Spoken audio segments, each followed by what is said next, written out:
Oh,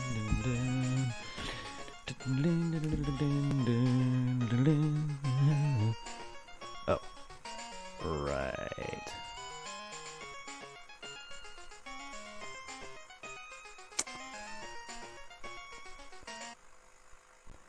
Ah, so finicky. There we go.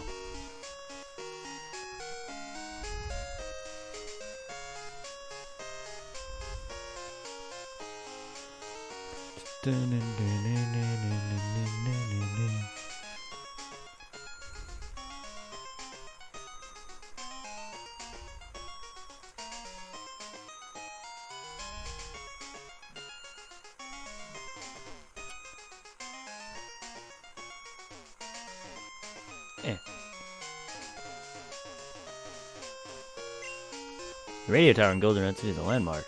They're running a promotional campaign right now. They'll modify your Pokegear so it can serve as a radio.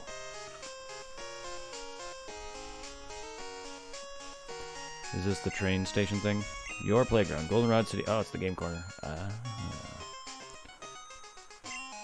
Phew, this is a big town. I know where anything is. Oh, not yet.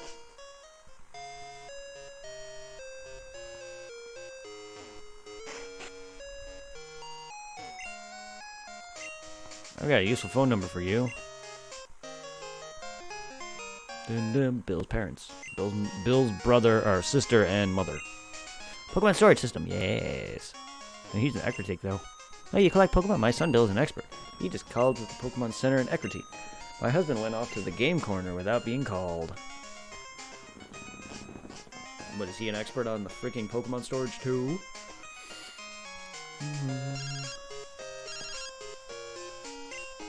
To good care of Pokemon, you have to be good to your partners, or just be a wild whooper. Told my kid he scoffed at the thing. Could do the same thing easily. Boy, has he gotten cocky. You call your mom too. No. I will not. I got in trouble for playing in the basement of the department store. Well, why? I see why. Is that man black dressed up like a Team Rocket member? How silly. Very, very silly. Hey, thank you for the follow. Sorry I haven't chatted through all your live streams, just been lurking. You play a huge range of games all at the same time. You crazy. How are you, man? I'm doing well. I'm doing well. Thank you, Blackfire. And you're welcome for the follow, man. You're an awesome dude. Unfortunately, though, like, I can't just stick with one game. I get so bored of one game. This is just me playing naturally. This is just how I am as a gamer, dude. I play one game for several weeks or, you know, beat it or whatever, and then I move on to several other games. Or, you know, that's just how I am. Would you rather me focus on one game again? Because I used to play, like, Monster Hunter World. I used to play a lot of PSO. I did 80+ streams of Phantasy Star. I did several streams of Monster Hunter World and several streams of Sekiro. Like, I have a ton of games that I did focus on. And what's up, Supply? How you doing, Jared? I don't know why I switched between your names. It's just a habit of mine. But, like, I can focus on one game if you prefer, but, like, I want to get through franchises. Otherwise, I would never get things done.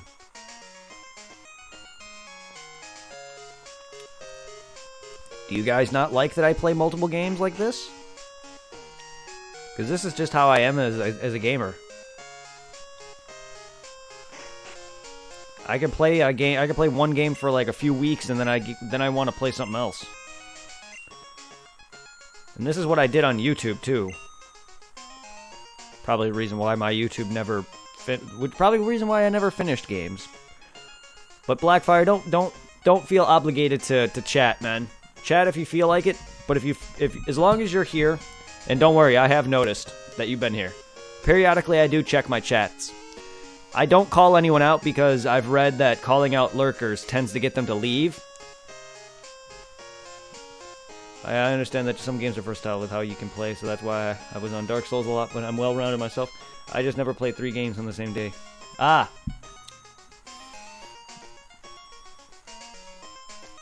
Hey, man, I stream for a long time.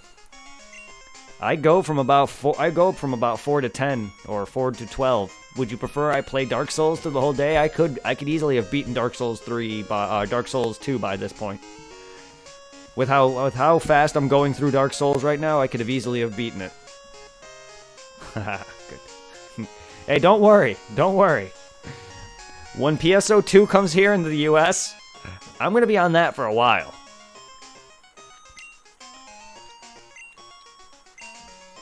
But yeah, no. I have always done multiple streams in a day, though. Most average streams are about 2 to 4 hours a night. Back when I was doing Kingdom Hearts and Monster Hunter World and PSO, those were like 8 hours long. Well, not Kingdom Hearts specifically, but Monster Hunter World and Phantasy Star, I would stream probably about a good 6 to 8 hours, maybe 12 hours a night. So, like, I'm trying to just get through things, get through variety. Okay, we got toga shit.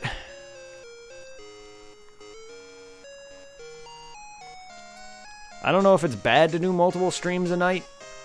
I don't know why it would be bad. I swear, I've read that calling out lurkers gets people to leave. I get it. You kill Toa, nice. I don't know how you can kill them, but okay. Same with, like, I don't know. I don't know if streaming multiple streams a night is bad, which is kind of stupid if it is. Because that's just what my channel is. Hell, I used to upload 2 videos a night on YouTube, which most people usually upload like maybe 3 or 4 videos a week. I used to upload up to upwards of like 10 a week. 2 a day. Which might be bad, but that's just how I did things.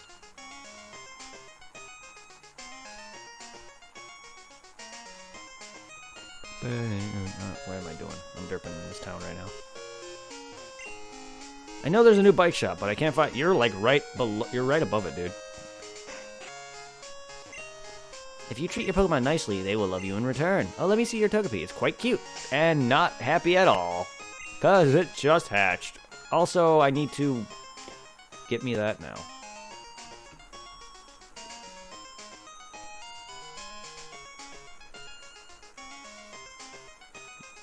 Yeah, like I said, I don't know how you can kill Mira and Toa. And I gathered you were playing Dragon Ball Z when you said that.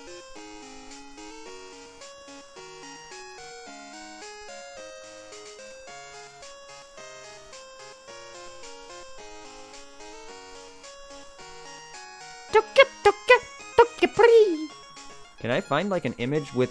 Thank you. Togepi. I don't know what number you are, Togepi. You're 175, apparently.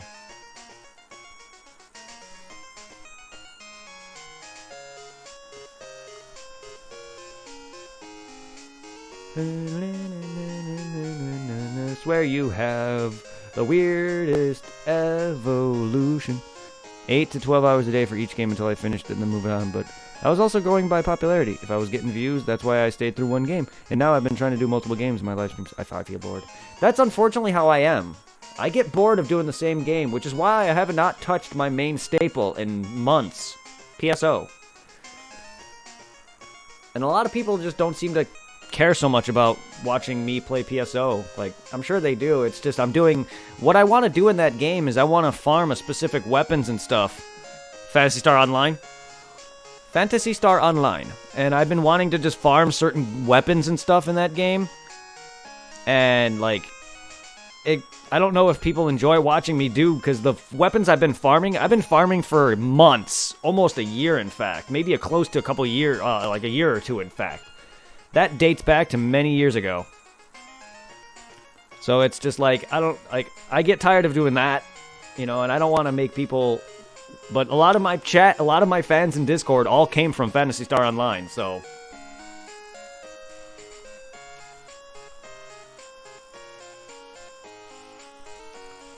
What number are you, you piece of shit? Oh wait, yeah, 176. A day. Unfortunately, that's just me, though. I'm sure things will slow down, and I'll do one game at a time. Once I really want to clear out some things, then maybe I'll focus on one game at a time. Also, to answer your question, we're doing multiple streams a day. It's only bad for people that is trying to reach affiliate, unless they are popular, then no worries. Really? That doesn't make any sense. I mean, back when I got my affiliate status, I was only doing one or two games at main focus, and I was only doing one game a night. It was a mixture between Phantasy Star Online, Kingdom Hearts 2, and Monster Hunter World, and I think I even had my affiliate status before I started doing Monster Hunter. But what really got me growing was PSO and Kingdom Hearts. Those are like the main two at the time that was really getting me going. Ask Jared here, Supply. He joined me in Kingdom Hearts 2. And there's several other people that joined me through that. Why did you switch? Why did you switch? Alright, I know I'm being slow with this, sorry. But, like, I reached my affiliate status, though, thanks to Monster Hunter, Kingdom Hearts, and PSO. Those games was what got me my affiliate status really quick. And you're technically streaming right now? How is that? How are you streaming? I didn't know you had the ability to stream. Are you streaming from the console? And what do you mean by technically?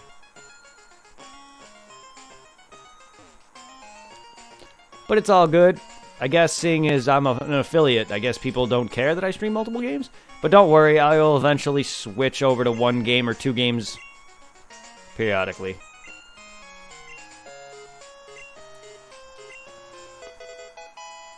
You're streaming from your console? I'm confused. I don't know. I don't know what you mean by technically.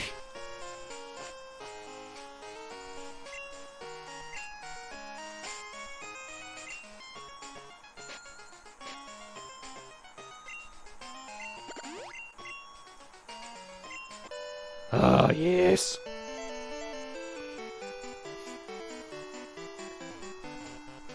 Hey man, I got you. You're starting to chat a bit tonight, so thank you for that. That means a lot. I was talking about start and stop to create multiple streams, like streaming 2 to 3 times a day.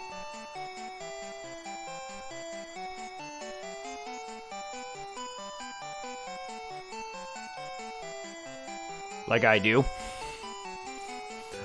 I mean, I technically could make it one big stream, but I'd rather not, seeing as it saves me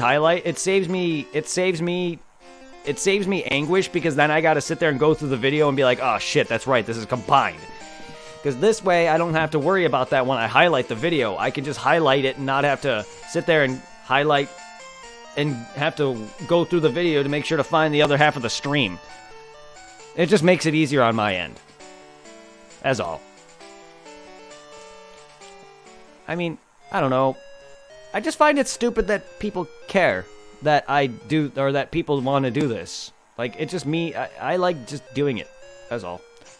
It is what it is. People care about shit like that, but it is what it is.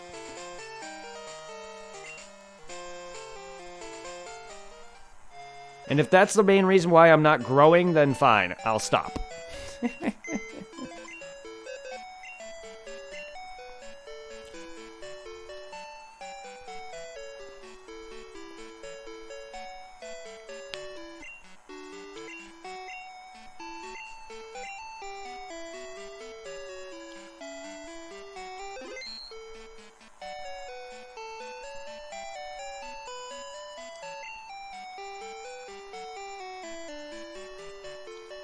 Sorry, can't people just enjoy for what people stream, regardless if they do multiple streams a night? I know it's bad, I guess, for when you start or whatever, but like, eh. I'm having fun, as long as you guys are enjoying, and I'm getting a few, people here and there. Also, you could go to recent broadcast suggestions and select the game.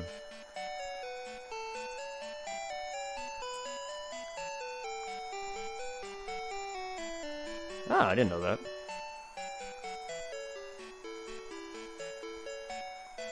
I mean, I'm definitely going to start growing once PSO 2 comes out in America. If you go and watch some of the last PSO2 streams, my average viewer count jumps from whatever it is to 20.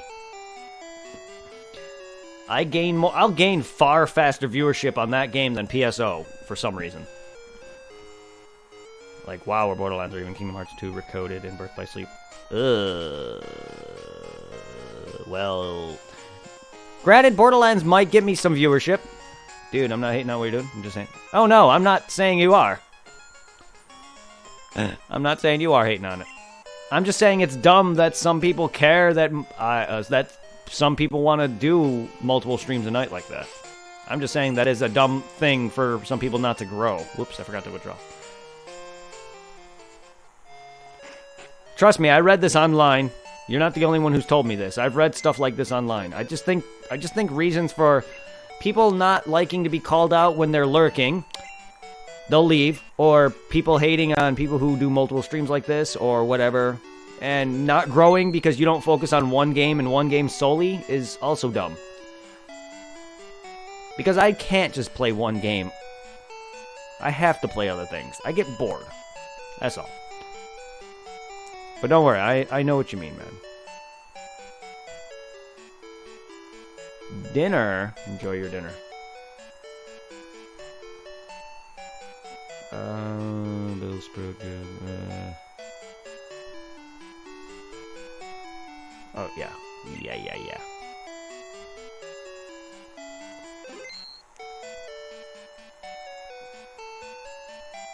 But don't worry. My channel is ever evolving.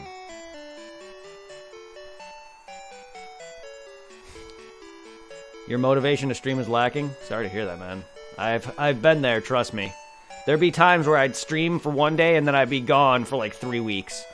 There was one time where I took a literal 3 months off because I was just so done with not ever growing and no one joining and nothing. My channel was just not going anywhere, and anxiety and stress from work and everything else was just causing it, and I was just like, I can't. I'm not happy.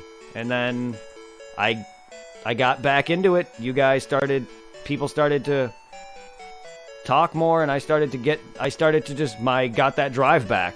Unfortunately, I lost that drive almost. And that was my main reason why I lost my drive on YouTube. Is just stress from editing videos, my footage not wanting to freaking...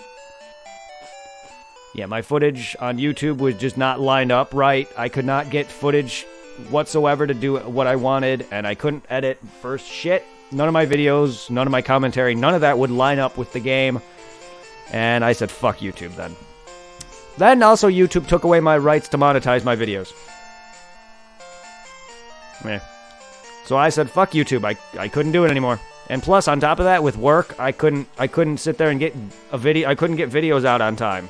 It was taking like 2 or 3 days for me to get videos done. And if my videos were too long, because my average video length is about 30 minutes to an hour, because I can't sit there and do like an hour-long video and then cut it down into like 15-minute parts or whatever. I can't do that.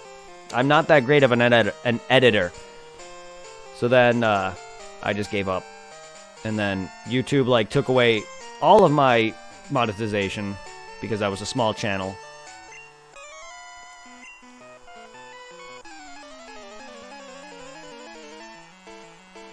And to be fair, I was not very good at YouTube anyway. My commentary was trash. Streaming is a lot easier for me anyway. I could just highlight my videos. None of my videos are edited. I don't really care to edit any of that. That's, nah. It's just a lot easier. Just highlight my videos so they stay on Twitch, and then I put them on YouTube. And that's it. Seems a bit lazy, but I don't really care to do that. I'm not very good at editing at all. Ow. Wow.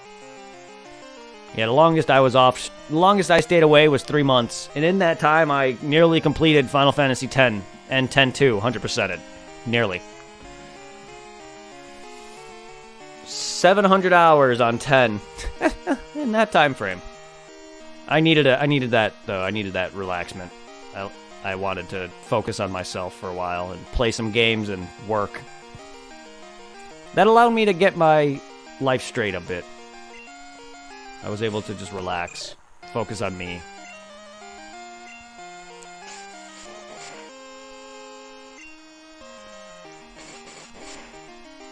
It's unfortunate that I did start doing a bunch of series like this, but I'm trying to get through them, is all, before I really start to focus on a few things. Wow, there's Growlithe, though.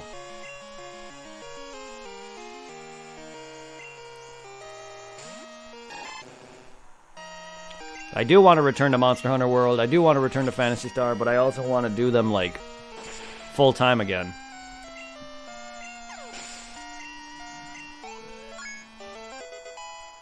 Ba-ba-bum. It's my fault for starting so many damn things. But it's also my fault for having a memory span of a goldfish.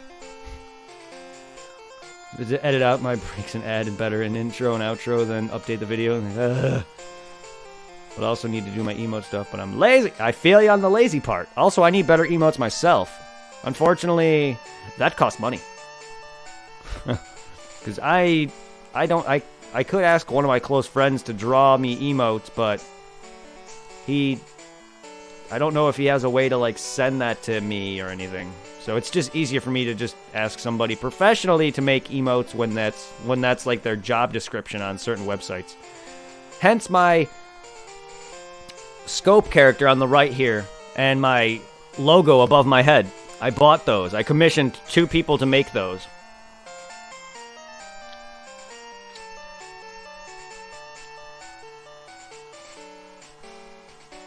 I actually have plans to actually look up online to find someone to make me some emotes. More emotes, because I actually have a couple emotes.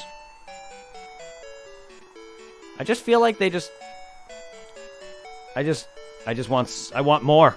Once I start earning some subscriptions, I'm gonna want some more for you guys. Especially for Mixer as well. Even though my Mixer kind of like slowed down. I almost nearly got 10 follows and then it... To be granted, while I am multi-streaming, Twitch will still be my main. But those are my emotes, for now. In order, from Tier 1 to Tier 3. I love them nonetheless. The artists who made those are amazing, and I appreciate it. I also need to add the Vegeta and Goku onto my shops, but I do have both scope and my logo on some merch for anyone who cares.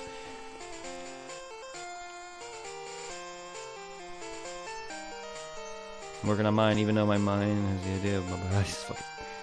Yeah, that sucks. That really sucks.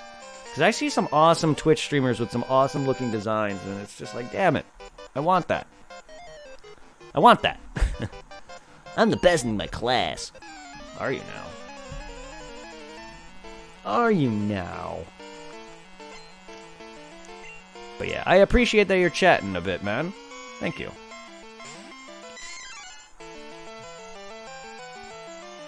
It means a lot that you've been here. It means a lot that people are here. You don't have to chat if you don't mean. It just means a lot to me regardless.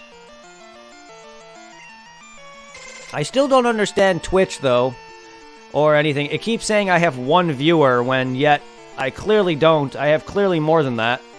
I just don't understand that at all.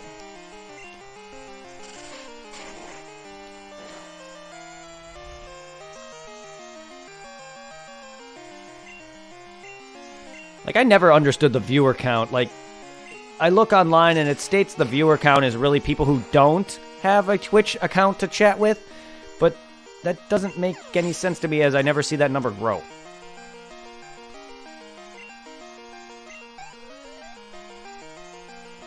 Which is why I also took away that viewer count on screen too, because it kind of was annoying me whenever I saw it. And I was like, okay, I gotta take this off. It's making me focus too much on it. I have anxiety, so whenever I don't see me growing, it upsets me, but I shouldn't focus on that. But unfortunately, that's just how I am as a person. Whenever something isn't... I don't know. Stress sucks.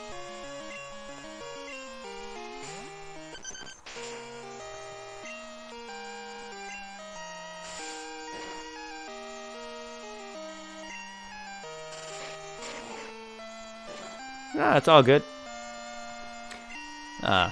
Yeah, I try not to sit there and shout out people because apparently it scares them away, but I do my best to to shout you guys out without shouting you out directly. And then I appreciate for anyone who sticks around. Oh, no magnitude, please. Don't kill me. Don't kill me.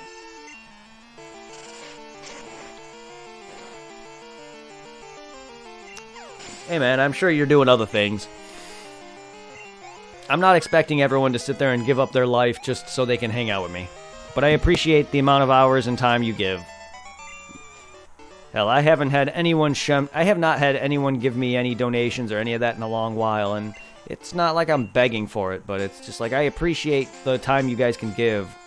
I appreciate any amount that you guys can give, whether it's your time, money, or any of that. You guys mean everything.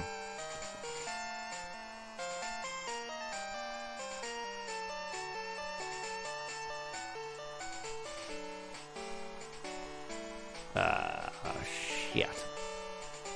I closed it.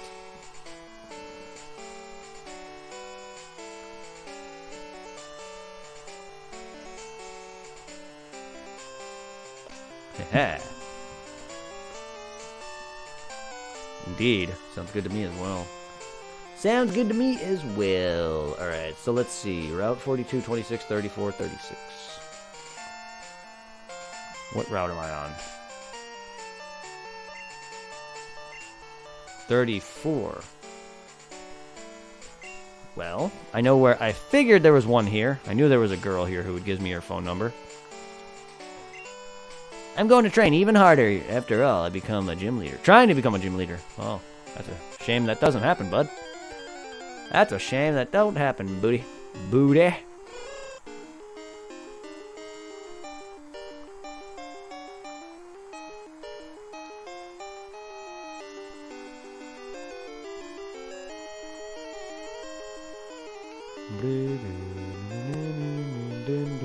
Oh, 34, not 36.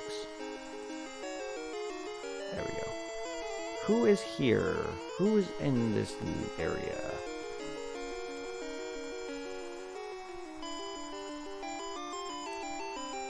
Night. Oh, Drowsy, Abra, Jigglypuff, and Gitchow. Gitchow.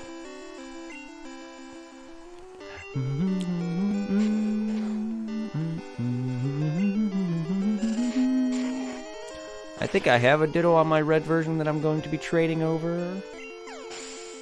Which technically I can actually do that soon. I need to just go and talk to Bill and then wait a day. Then I can trade to the past games. Let's have a practice battle. A practice battle? I don't know how that works in this. I don't know how a practice battle works.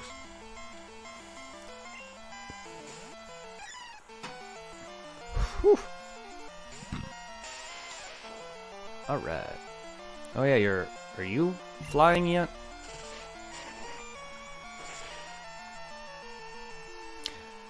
That'd be yes. Weird to me that you're part flying, but you are. Then again, you're like a dandelion Pokemon. At least that's what Jumpluff looks like. It's like a freaking dandelion. Damn weeds. Alright, you're gonna kill me.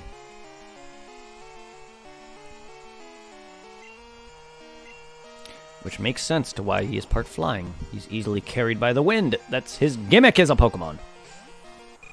That's the Jumpluff line. Gimmick. As they fly with the wind, they technically don't fly on their own.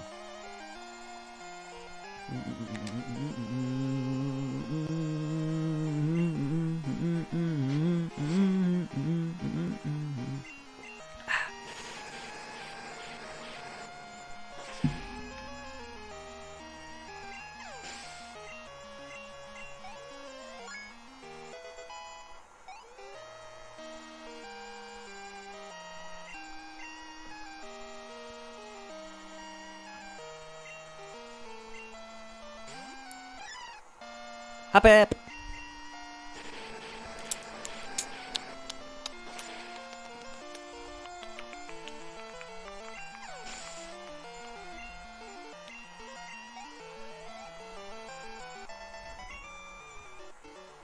Oh no, I just can't win.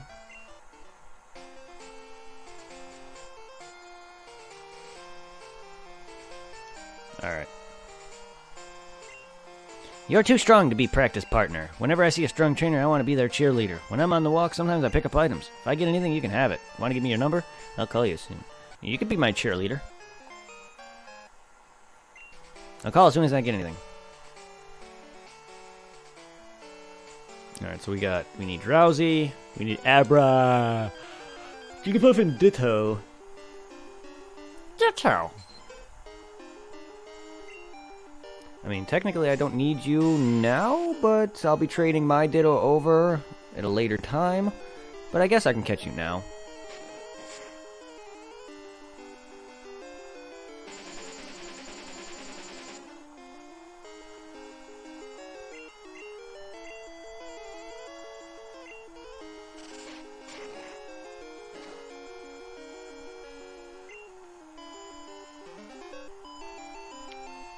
Too bad I don't have a rollout.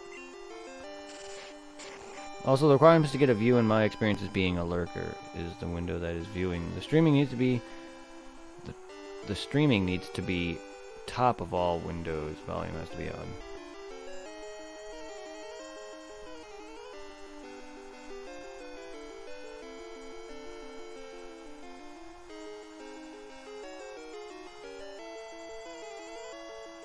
Ah, makes sense. Makes sense. It's just weird. It's just weird to me. I feel like that's never accurate, but that makes sense.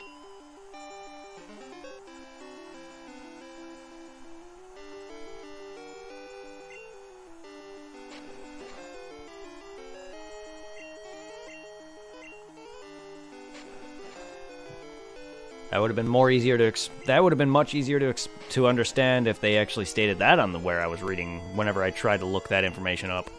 Instead of just telling me that it's people who don't actually have an account or whatever the hell I read. I don't even know.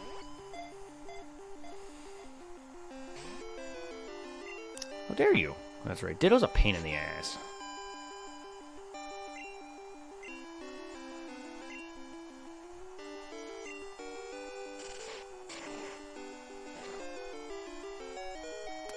But if people are on phones and tablets, usually cut out from views off and on. Ah, that's weird. Hey, as long as people are here, I don't care about that viewer count anymore. I just find it stupid, but I as long as people are here. And I know I'm consistently getting a few of you guys now. I'm getting a few more consistent people to make up for a lot of the consistent chatters that I used to have that are no longer joining in. So I lost a good chunk of my old family that used to join in. Like, basically, you guys are all part of the family. The Hunter Guild is what my stream gimmick is. Because a good chunk of the people that used to join don't join anymore. So I'm re-getting new sets of people. And that's what matters. Consistency. And I know I'm not going to be able to always get the same people all the time, but I've lost a good chunk of all the mods that I had.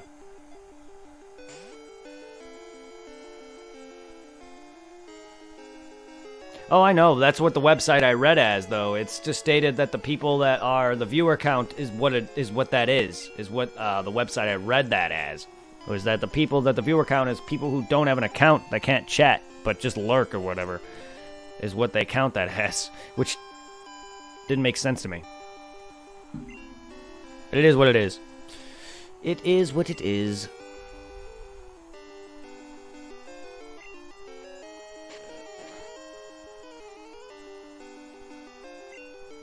Yeah, like I said, wherever I read that or whoever it said did not explain it very well. I don't care if this misses anymore.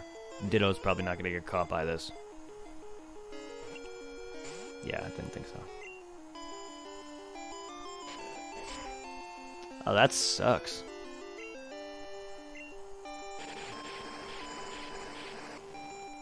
I mean, I still get them from time to time here and there, but it's rare. Yeah. It's rare. I actually got to get back onto Bloodborne so I can get... That'll happen after Dark Souls 2. Which I should never have stopped the community run, but that'll happen more after Bloodborne. Again, I'm focusing on other things, which is hard for me to stick with one game, considering how many times I've also streamed Bloodborne. But when I get back to Bloodborne, I plan on doing 2 streams of Bloodborne. 1, because I want to play Bloodborne again solo, but 2, I also want to continue my community run of Bloodborne. So if you are around during Bloodborne, you can feel free to join in. DS2 I could skip. Personally, yes, but it's a series that I actually have not played in forever. It's a game I haven't played in forever. So I'm going to go through the whole franchise. But Bloodborne is next after that. And I plan on doing it twice because I do want to play the game again for myself, but also I do want to do a community run on that game. Hell, when I get back on Dark Souls 1 and 3, I want to do a community run on Dark Souls 1 and 3 for anyone who cares to join me for those. Again, whenever I get back to those. I never played the late. Bloodborne is amazing. It's the best one in my opinion. I love the combat in Bloodborne the best. Same with Sekiro, even though that's not Souls at all. It's made by the same team, but its fast combat is amazing. Demon Souls is great too. It's just old. Unfortunately, no longer has a lot online capabilities. I mean, DS2 is really not that bad. I get it, it's the worst in the franchise, but it's really not that bad though. But I still like it nonetheless.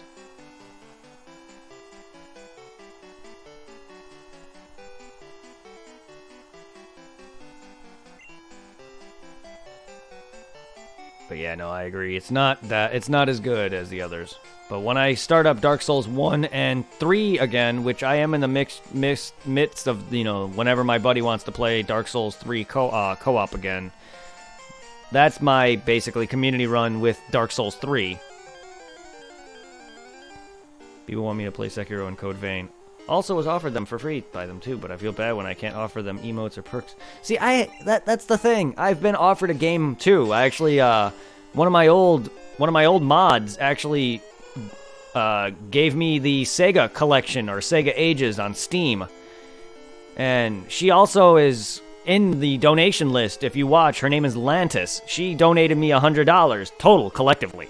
And also gave me a game for free, not just one game, a collection of games. And I feel bad that I haven't really dabbled into that collection much. But it's just like, I will be actually dabbling in that collection. Because I did not realize Phantasy Star, the original Phantasy Star, was part of that collection. And if I did, I would have been playing that instead of, emulating it.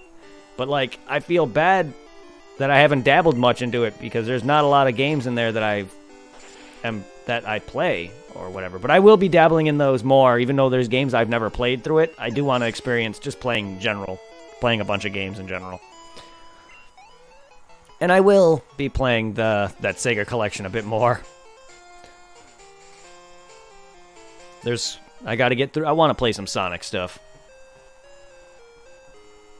If I would have realized that old Phantasy Star was in there, which I should have, I would have used it a long time ago.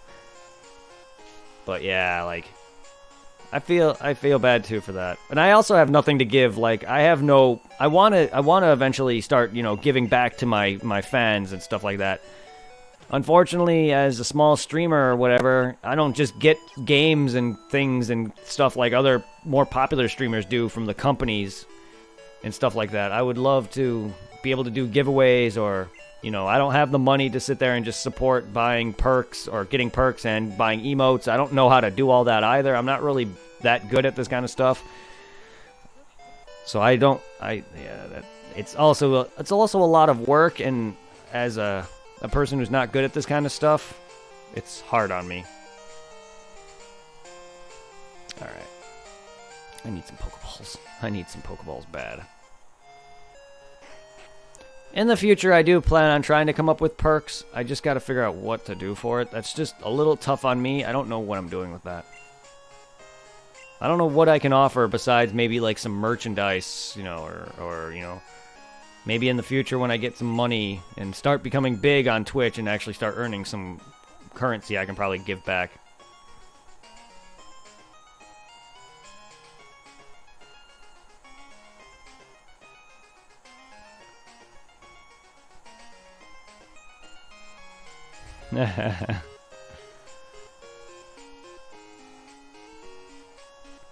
Never gonna buy, and people want to buy, and I'll stop what I'm doing and play it. An example was the new Jedi, and all of a sudden people offered the Code Vein in Sekiro, and I was like, oh, I want to buy that, but fuck the new Jedi. I am curious about the new Star Wars game. I'm just tired of them making games with a Souls base. It does look interesting, though.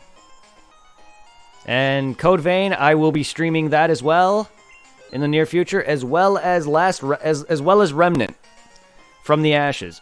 Remnant from the Ashes is Souls with guns. That's an amazing game. Code Vein I played a little bit of, but I'm at the beginning, so I have not done anything in that game, and I will be playing Code Vein as well. Code Vein, Remnant, and Nioh will also be played.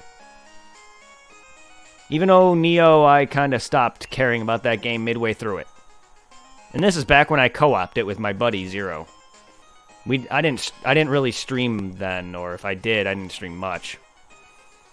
Actually, I don't think I streamed much at all then. I could be wrong. But Nioh was fun at first, but then it kind of just got boring midway through that series for me. The only reason I want to try it is because I want to actually beat it, and I do want to try the new Sekiro coming, or the new Nioh coming out. 60 bucks. Yeah, I'm not. I have no interest in buying it right now. I'll watch people play it, see how it is. That's how I felt with Nioh. While it was a Souls-like game, it fell off for me because they just were rehashing enemies, and it felt like it was nothing new. It just felt like it was Souls, but with way more item management. And every fucking enemy drops you weapons, and you gotta sit there and be like, oh, this is better, take, this is worse, this is worse, this is worse, sell it all. I also hate that game is not open-worlded at all. Like, I know Souls aren't really open-worlded, but you're free to go through most of these areas, and a lot of them interlink.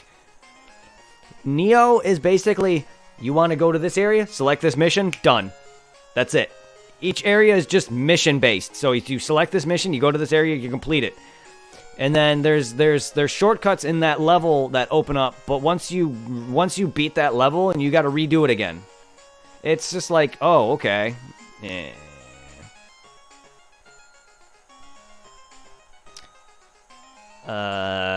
Nioh is not harder. Not to me, anyway.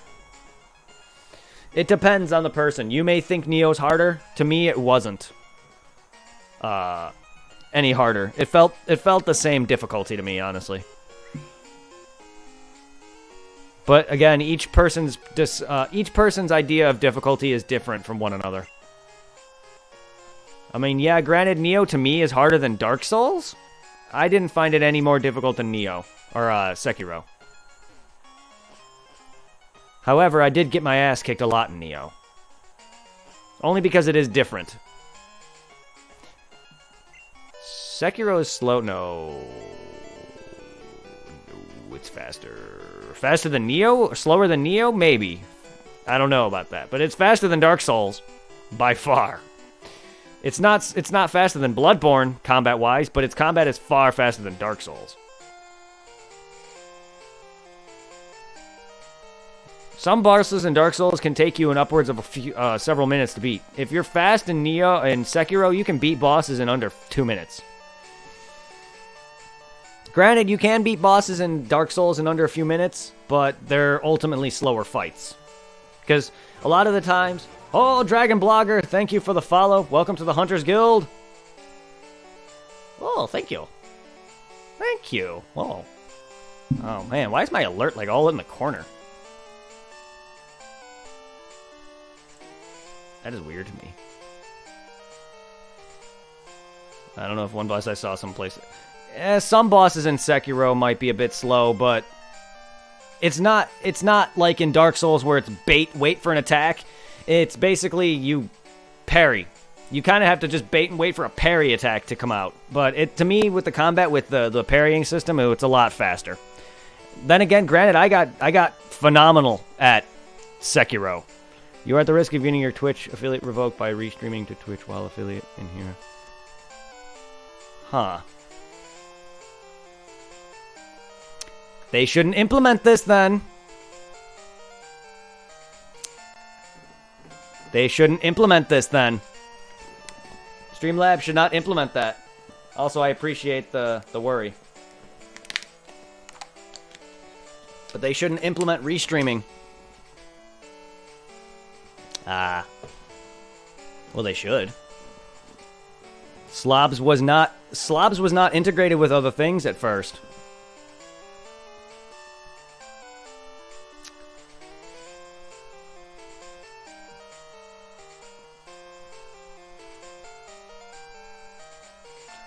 That's dumb.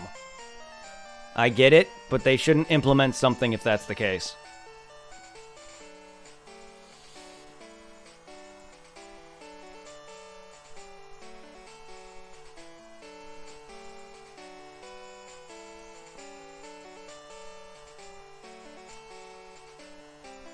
Is that my Discord message too? I mean, Discord is in here.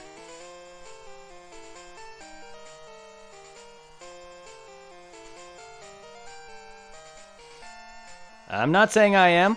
I'm just saying they shouldn't implement something like this if that's the problem. No, I appreciate the warning. I'm not throwing that away. I'm just saying they shouldn't implement.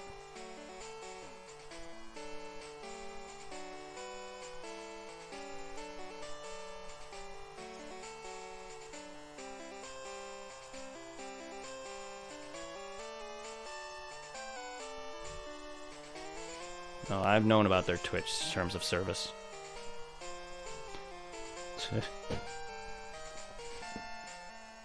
So. Well, no, Twitch's terms of service doesn't alike when you stream to Twitch and other platforms. So, if they want to revoke my affiliate status because of that, then I understand if they take away my status. I know of their terms of service. However, they still implement a thing. They need to adapt to avoid losing more people to Mixer. Is that why people are going over to Mixer? I tried something new. I saw that Slobs integrated this, and I was like, hey, I'll try it. Pokemon Sun and Moon don't have bikes? 75 average isn't enough anymore. Well, Mixer has been harder, hasn't it? I mean, from what I can see, I'm new to Mixer, so I don't know. But Mixer has got a way higher spike.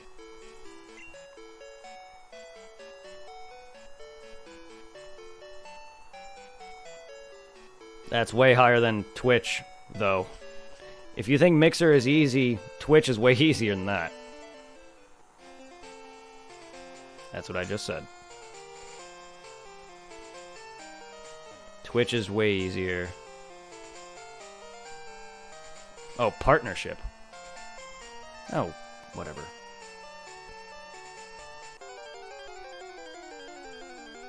He's new to my channel, yeah. I've never seen that name before.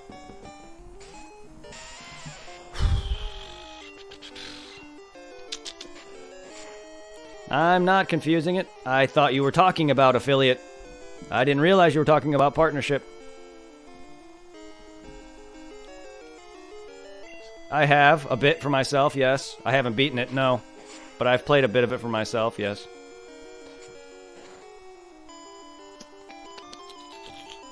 No. No, I don't. Sun and Moon, to me, is one of the worst games yet. From what I've played, from the hour or two that I've played it, I haven't even gotten to the first gym yet. So far, I like up to the first... I like Gens 1, 2, 4, 6. Gens 3, 5, 7, and 8 have been the worst thus far.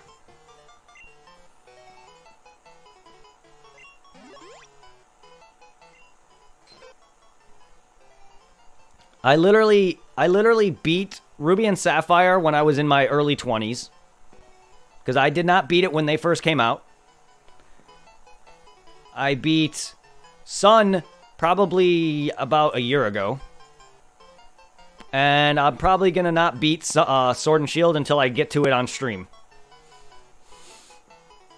Which means I do have to buy the stupid DLC for it. Ugh. Sun is terrible, not was. Is. Is terrible. I mean, it wasn't that bad. It's just, I don't like what they did with the changes. I don't like the whole no badges. I don't like what they did with the HMs. I like the idea of Pokemon that you can ride on, but I don't like that becomes your new HM. Hey, you have a Sylveon thanks to Wonder Trade. Nice.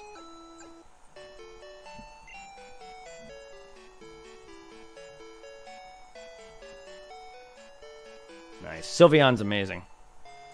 Some fairy Pokemon are amazing. I'm looking at the water starter from Sun and Moon.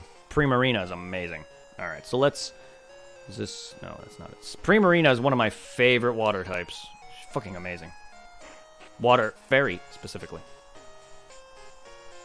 Don't I have to get this? Welcome! Oh.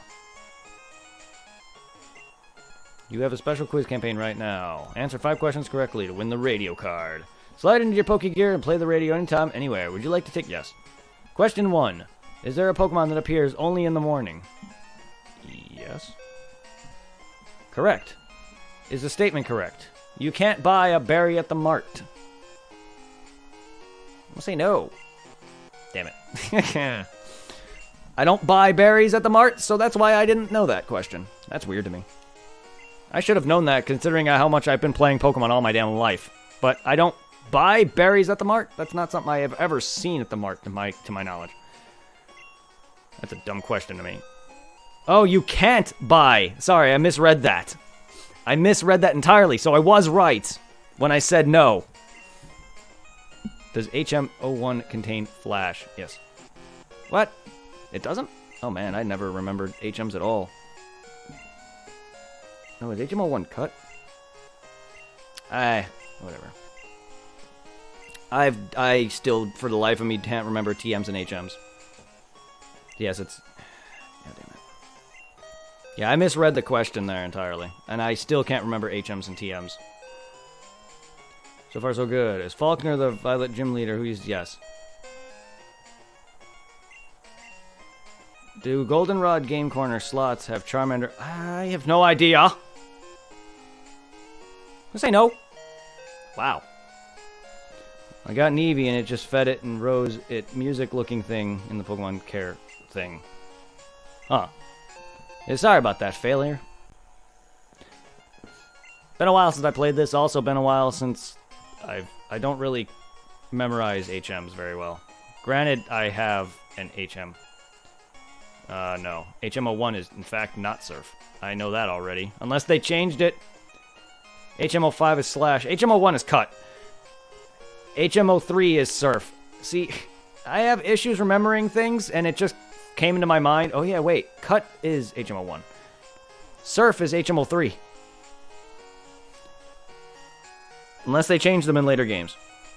I'm just bad with memorization of those. Like, I cannot, for the life of me, remember that shit. I played Pokemon all my life. Most of my life, I should say. Not all of my life. That would require me to play Pokemon the moment I came out of the womb. And Pokemon was not out yet by the time I was born.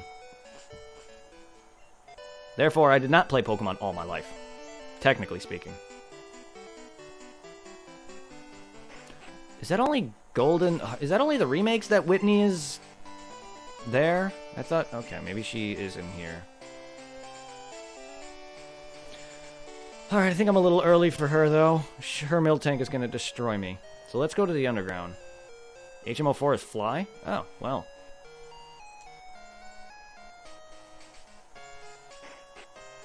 Oh, yes, this. HMO4 is fly. HMO... Yeah, then strength is something. I forget. Well, then it doesn't... Strength can't be HMO2? I don't care. I don't care. I'm very bad at memorizing that. I'm also very bad at memorizing layouts of places. Oh, here we go. I taught Blizzard to my Pokemon. It was hard to get enough coins for it, but it was worth it.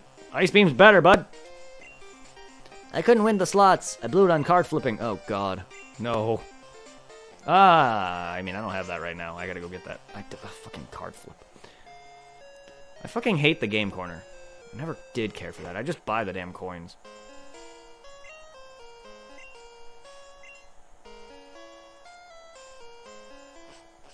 I thought fly was 2. I thought HMO4 is strength. Fly should be 2. Says the guy who can't memorize shit. Apparently I memorized them. Then again, I just did a playthrough of Red, completed Red, which I was focusing solely on that to completion. I'm probably going to eventually solely focus on Crystal when I complete the Pokedex. Going back to that topic. But yeah, it's probably because I just played Pokemon Red that, yeah, Fly is not HMO4. That's strength. Nah. Sorry, I have poor memory. I have the memory of a goldfish. I've never had good short-term memory. This should be in my long-term memory, but it's not. But that's also just too many numbers. I can't memorize that shit. I can't just look at a TM and be like, I know what that TM is. Some, yes, but not all. Which is why I have a bad time remembering what level certain Pokemon evolve past Gen 2 and Gen 1, past mostly Gen 1 even. A lot of the Pokemon from Gen 2 onward, I can't memorize all their levels. Even a good chunk of the Pokemon in Gen 2, I can't memorize. What? What's with the gender thing? What's with the female-male gender sign? Or are you doing a shrug at the male sign? I don't know what you're referencing there.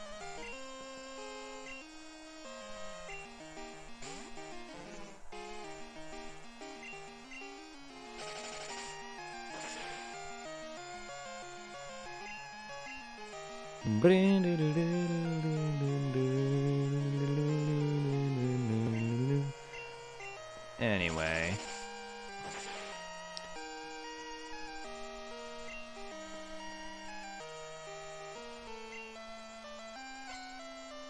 Is that Firmer, Shiny, or Normal? Firmer? Who's Firmer? I don't know a Pokemon named Firmer. You mean Grimer? And the answer to your question is no, he's normal. Have you not played Gen 2? Ever? Like, I don't know. You did say you only have one Pokemon game, but have you never seen Shrug Male? Are you shrugging at me that I'm a male? See how it is? No. No, you'll know when a Pokemon is shiny in Gen 2. Have you seen a shiny at all? You know how it sparkles? Yeah, that's how you'll know. The Pokemon will literally sparkle like Edward.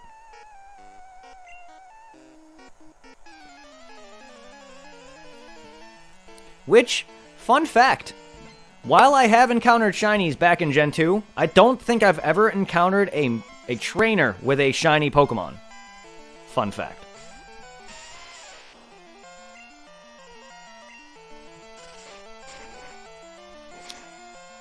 Unless we encounter a shiny in the normal wild, our only shiny is going to be the Red Gyarados.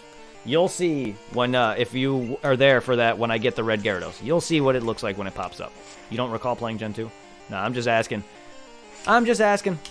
Because even in Sun and Moon, have you seen a shiny Pokemon in battle? When you throw a Pokemon out in battle, it sparkles. And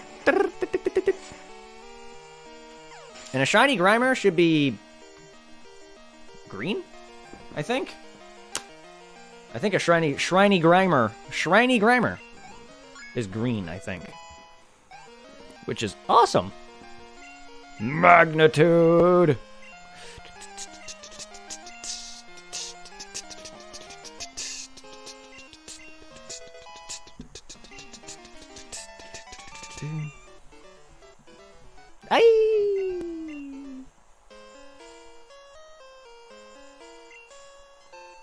But with the whole Twitch terms of service, though, I know about it.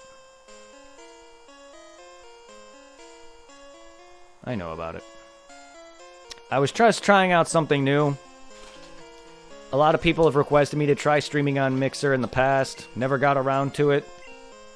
That's why I even had the account to begin with. And also, I don't want to just throw away all of my fan base that I have on Twitch just to go to another platform like that. But I also don't mind getting my name out there, which is why I'm multi-streaming as is. But I feel like if I do lose my status, it's kind of annoying. And I know it's my fault. But like, still though, they slobs should not have implemented this. I like the shiny no pass that you got. See there, whenever you throw out your shiny no pass in battle, you'll see the sparkle. Sparkle, sparkle. You'll see the sparkles. Do you consider type alignments in battle? If you know your type advantages, you'll do better in battle. Sometimes. Just because you have a type advantage doesn't mean you'll win. If your Pokemon is massively underleveled, no matter what the type advantage you have, you're going to lose. It's not all about type advantage and strength, my friend.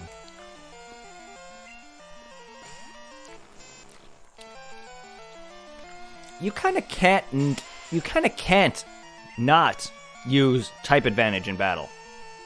It's kind of impossible. You're going to fight a Pokemon, and you're going to have a Pokemon that's strong against it. You kind of can't avoid it. Unless you want to sit there in a battle for like an hour. Like, I could have tackled that Magnemite all day, and it would have done jack shit. And I don't want to sit through that. Which is why I'm magnituding this fucker to hell. Because ground beats steel. Blah. And electric.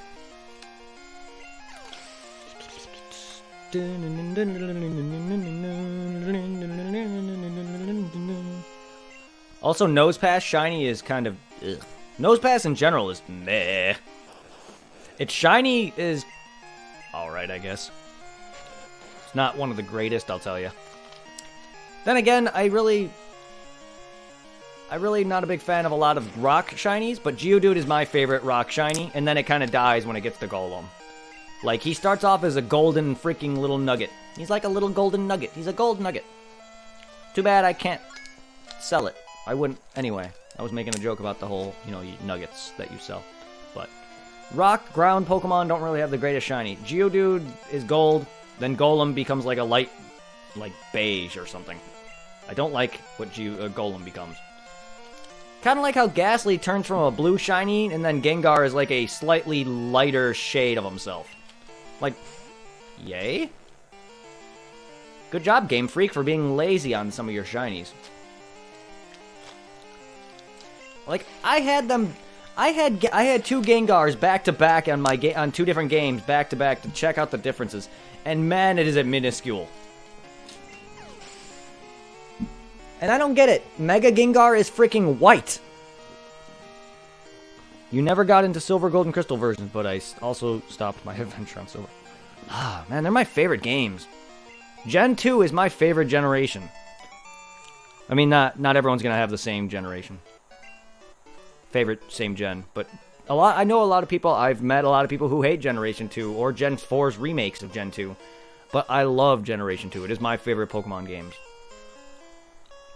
But, to be fair, each their own. I think you have some rare Pokemon with you. Let me see them. The only true rare Pokemon in my party are the freaking starters, if you want to count them rare. They're not in-game otherwise. You only get them in the beginning, so I really don't count them as rare at all.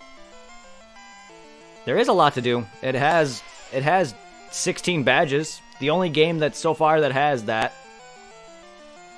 Gen 4's remakes have even more to do because you got a bunch of legendaries to catch before they started just giving you legendaries in every game after that. Omega Ruby Alpha Sapphire. Post-game. I love being able to capture all the stationary legends from Gen 2 and 3 in the remakes. It was amazing. I love Omega Ruby and Alpha Sapphire, but my lord, just them throwing every generation legendary at your ass kind of just defeats the purpose. And then the fact that they made Deoxys a normal legendary event, or a normal stationary versus an event, kind of kills that for me. But Omega Ruby Alpha Sapphire is amazing, and I will be streaming both the original and the remake. I forgot what we was throwing. Oh, okay. I don't want to risk if in case you have a psychic move. Did they ever code Mew into one of the Pokemon versions yet? You mean outside of doing an event? I mean, he's in the game regardless, but you can only get him through events. Or if you glitch in the original, Red and Blue. Which apparently I saw videos online and a guide online to where you can apparently get the glitch Mew from Red and Blue and make it tradable over Pokebank. But no, to answer your question, no, Mew is still an event, unfortunately. Pokemon from Mew, Arceus, and a few others maybe, are still event only. I know Celebi is catchable in Crystal. I know Deoxys is catchable in the remakes of Ruby and Sapphire. And maybe other Pokemon. I know Shaman is catchable in Pokemon Ranger. Darkrai was catchable in Ranger, but that was a co-op mission only, and fortunately that had a time limit. So I can't get that. So he's still an event only as well. Yeah, I really want a legitimate Mew, which I do have a legitimate Mew, thanks to a Toys R Us event many years ago. He's still with me. I still have him. Fun fact, that Toys R Us event for that Mew was on my birthday. That Mew has a lot of history with me, and I still have him. He is on my Omega Ruby Alpha Sapphire. Yes, I was very lucky. This was back during Fire Red. This is back during Fire Red and Leaf Green. If Mew is a big thing to you, I don't know if you care to spend money. It's not a lot of money. You can ask Jared. He actually saw some of my Mews that I have. You can buy them on Amazon. Pretty cheaply. And they're legit. You can buy legitimate events on Amazon for like a couple dollars. That's why I said if you care to spend money. Because, unfortunately, I like to complete my Pokedexes. So I'm willing to spend a couple dollars on that shit. Like with the Volcanion event back in Omega Ruby and Alpha Sapphire. I unfortunately missed him entirely, so I had to buy him.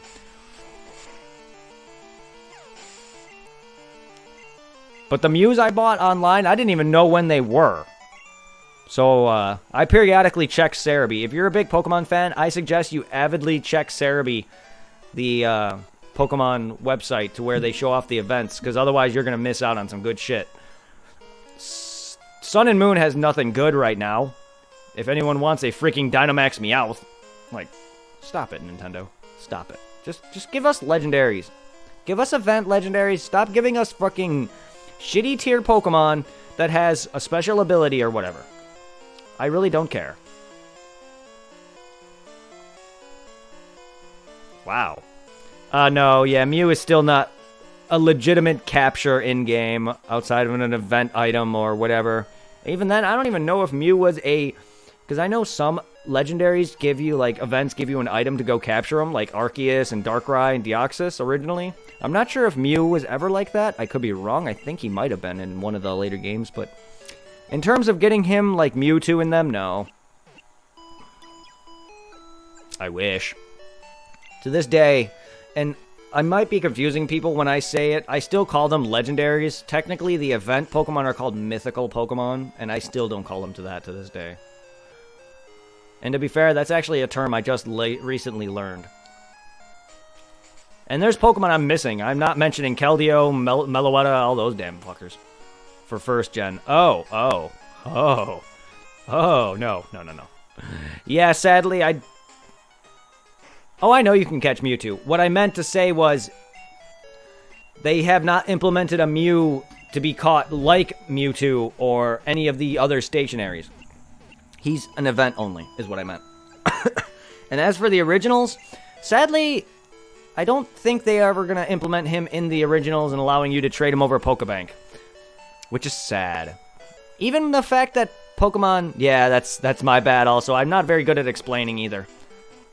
I basically compared to him to a stationary just to make it easier for people to understand. Now, that's my fault. Even though Pokemon's anniversary just happened, they should have implemented something for Red and Blue to give people Mew. Because I think he's like the least legendary that has had events, from my knowledge. In my years of playing Pokemon, there was 2 Mew events that happened. What happened to my live? Huh? What happened to my live stream? What? I'm still going. What?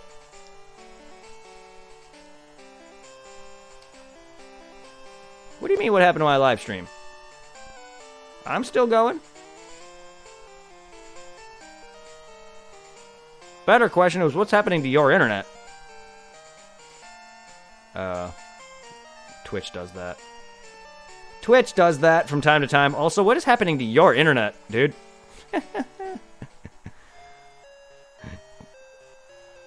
You're obviously having, like, you've been saying you've been having issues watching me live.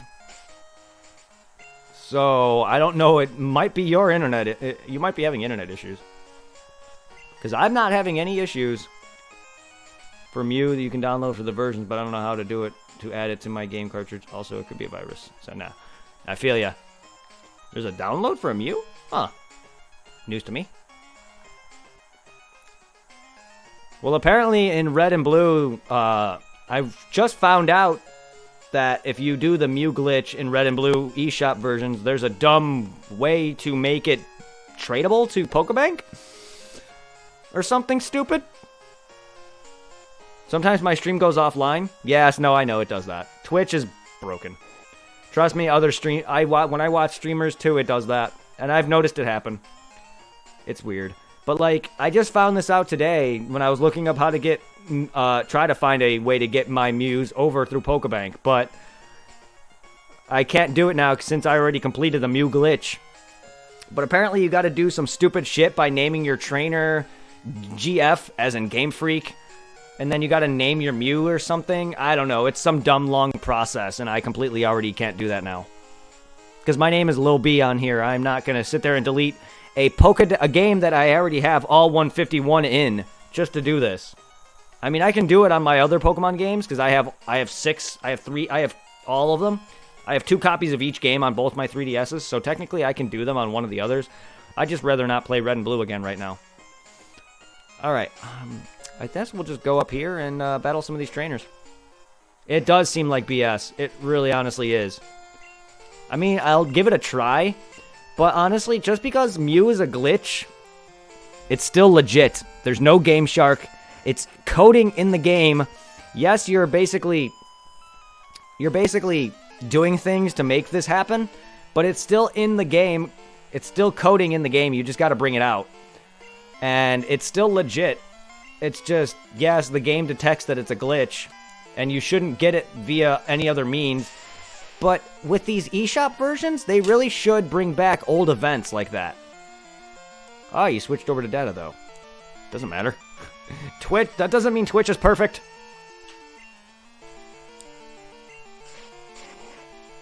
Also, from my experience, just because you're on a data doesn't mean that your connection's any better either. I've had issues watching on 4G connection. Hell, I can't even use my freaking phone to go on the internet at work. Their freaking internet is so bad. Does the glitch connect? No. Are you asking if the glitches are the same? No, there's 2 different glitches. You probably can get a Mew via that glitch, though. But those are 2 different glitches. If you know what you're doing with them, you can actually... Because the Mew glitch that I do, you can actually, use moves like Growl and, like, stuff that lowers your opponent's stats. You technically can do this a certain number of times, and other Pokemon can appear. So it's kind of like the Missing No glitch, where you can run into level 140 something Venusaurs. That's a Venusaur that my brother caught. But you probably can get it to where you can run into Mew. And Missing No, actually, it's not Missing No. Why they call it Missing Number is because it's data that was of Pokemon that they later had to cut. So, like, a lot of the data that's in Gen 2 for Pokemon were originally meant to be in Generation 1, but they ran out of time or ran out of space, so they had to cut it. Hence the Missing No. A lot of that is just data from Pokemon that was originally meant to be a different number, like Rhydon being the very first Pokemon ever made.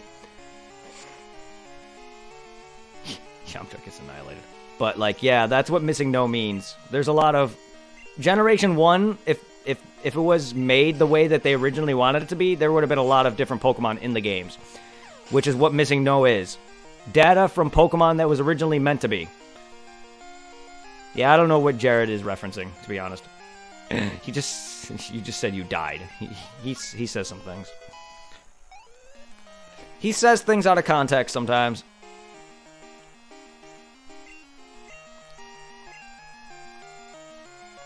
Sorry, man, it's true. I don't know what you mean by that, though. Yeah.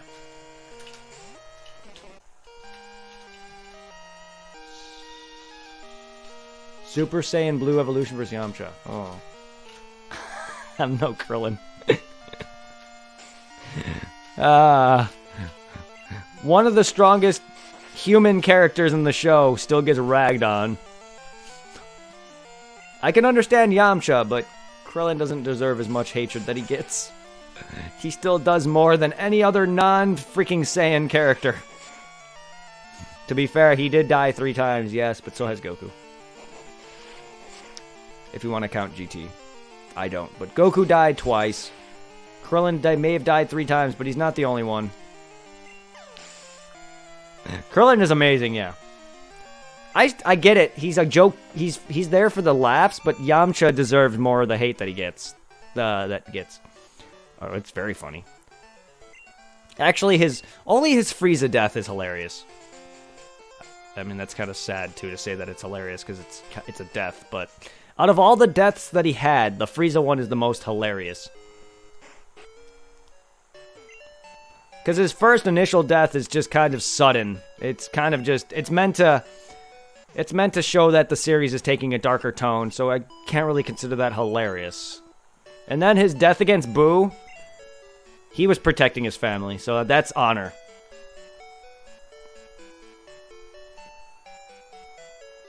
That's true. That is true. I mean, he still does a lot more work than Tien, and he's weaker than him, and yet Tien gets shafted. To be fair, a lot of the characters that get shafted it's based off popularity, sadly. That's why in Super, Tien in the Tournament of Power did the worst, despite being the strongest of them. Out of Krillin and Yamcha and them, he did the worst in the Tournament of Power. Out of Krillin and Roshi, because popularity. Whis is a fucking angel, yeah. Also, you're playing Xenoverse, too? Have fun with that. That game spams to no end. Why do you think I stopped? Why do you think I hate those... Why do you think I dislike... As much as I plan on playing Xenoverse 1 and 2, the biggest issue I had with those games is the difficulty spike. You don't play DBZ games? Yeah, no, the biggest reason I dislike Xenoverse is because it's random difficulty spikes. You can easily fight a guy, kick their ass, and then next minute you'll fight a major enemy who you want to farm, and then all they do is spam. Spam, spam, spam, spam. I swear, I was farming Gohan for SS2 transformation for like an hour, and no matter how many times I procced him to show up, not once did he give me that fucking ability, so I had to fucking buy it. And then Xenoverse 2, like, it did nothing new. It's the same, Oh, Raditz killed Goku? Shit, we gotta change that. Oh shit, Raditz dodged Piccolo's special beam cannon? Shit, we gotta change that. Oh, it's the same thing. Oh, what? But wait, Turles and freaking Lord Slug are here? Oh shit, Cooler joined Frieza in his fight? I mean, there's some slight differences, but like, it's the same damn thing, though. Like, they could have made it a different storyline. Yeah, they added in Super and a bunch of other things, but they didn't... It's the same damn shit.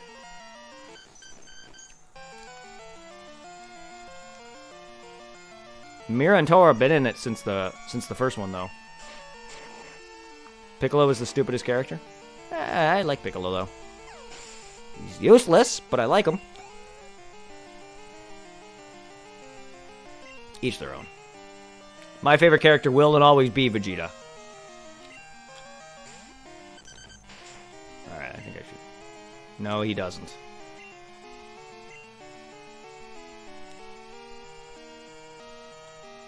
Kid Buu. Kid Buu would win that fight easy. Piccolo does not... Well, he does get stronger, just not on the level of the Saiyans, unfortunately. No matter how much training Piccolo does, he will never be considered part of the main cast any longer because his growth potential is nowhere near that of the Saiyans. Which is why him and the humans get delegated to the background. Majin Buu's great. I love Majin Buu. He's my favorite of the three main villains. Or was. He's no longer a villain now, and he's sadly now Oob, but Fat Buu is an amazing character. I mean, they're still relegated to the background, though. Krillin does not do much anymore, now that he's a family man.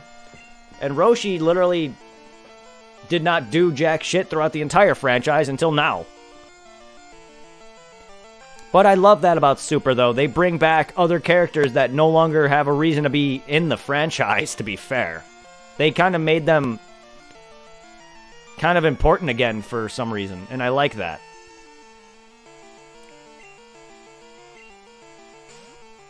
Yeah, they did a lot in the Tournament of Power. I just wish they would do more with 17 and 18, too.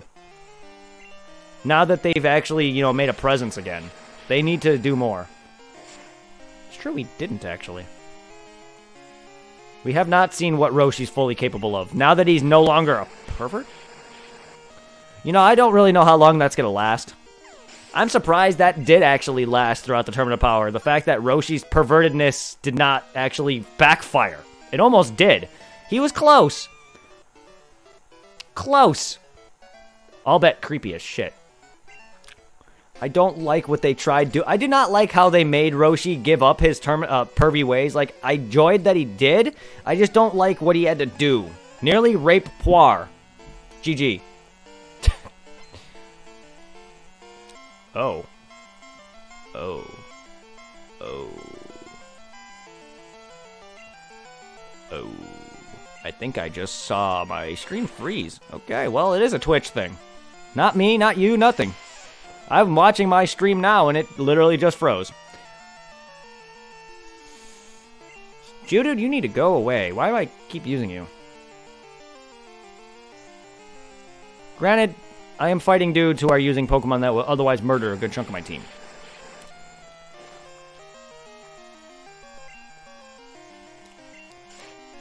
To be fair, though, if Twitch really is against it, even though I'm small, I'm sure it would be a bigger thing if I was bigger. Kid Buu versus Beerus would not happen.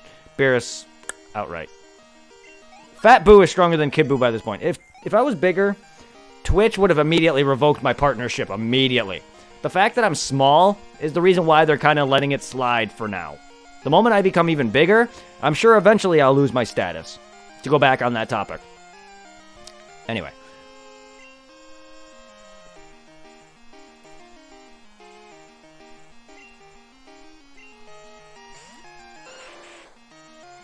I'm sure. I didn't take it seriously. I do know of Twitch's terms of service. I'm not going to sit there and write it off completely either. But I'm sure he was just trying to scare me too. But to be fair though, I do agree with some things that if I were bigger, I'm sure Twitch would notice me more. And it is against their terms of service, I agree. But honestly though, Streamlabs is tied to Twitch more than it is to any other platform. I'm not sure if it has always been only...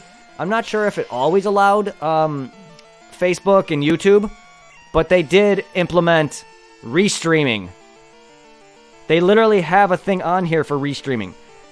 I'm not sure if Streamlabs OBS has always been tied to only Twitch, because I've not been doing other stream places until now, so I've never noticed that you can actually actively go and switch your Streamlabs settings to Twitch, Mixer, Facebook, and look at your stats for that, because you actually can do that. I can go over and look at my Facebook analytics, my Mixer analytics, and all that, and all my follows and all stuff.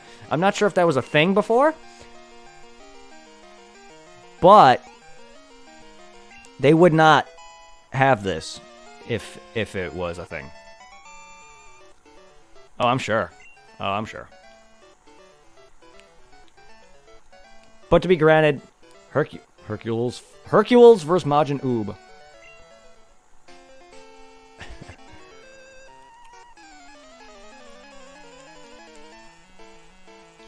Sadly, I wish they would give Hercule. I wish they would have trained Hercule to at least fly.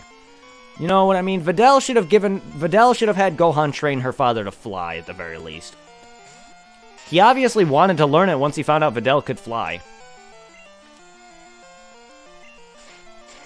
Yeah, to be fair, Hercule is the strongest normal, and I quote, normal, minus Chi-Chi, normal human being. Minus Chi-Chi. And maybe Ox King. I don't know if Ox King's any stronger any now, because he doesn't do any. He's never really was all that strong to begin with. But him and Gohan, to be fair, did train under Roshi, so I don't really want to count that. Chi-Chi is a normal human being, but she also had strength. But Hercule, out of all the human beings, Hercule is the strongest normal human being. Was on there to stream, but I don't know about how to do that. To be fair, the restream is on Slobs OBS. I don't know if you use Afro Power. Yeah, to be fair, I found it on Streamlabs OBS, basically Slobs. But when I first started streaming on Twitch, I never noticed on Streamlabs website, because I'm on the website. I've never noticed that I could check Mixer, YouTube, and all that. That's just recent that I noticed this. So, again, if it's been an implementation, But to use the restream thing, I don't know if you use OBS or if you use Slobs. I use Streamlabs OBS, which is where it's part of.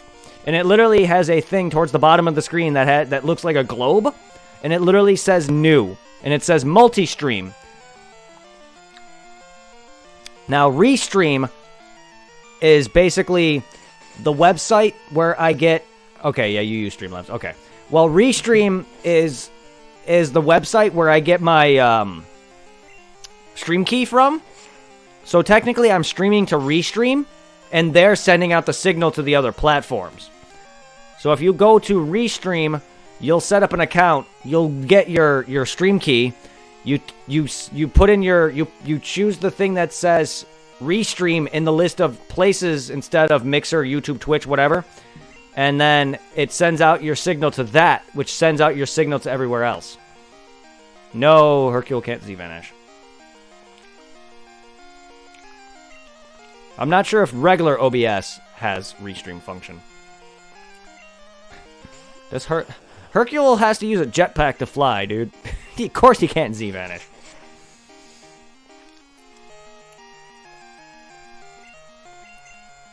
Here's a present. Beep, beep, beep, beep, burp. Still love that in the old games, that Hercule just gives the enemies a present. I love that in the older Budokai games, they literally make Hercule weak as ass. I love that. Dynamite kick! Like, literally, if you use his specials on people, he literally is trash. I love that they... Not only did they just make him weak because he's literally weak, but they gave him that because it is for the fact that they just wanted it to be a comic character in a fighting game. He is not viable at all, and I love that.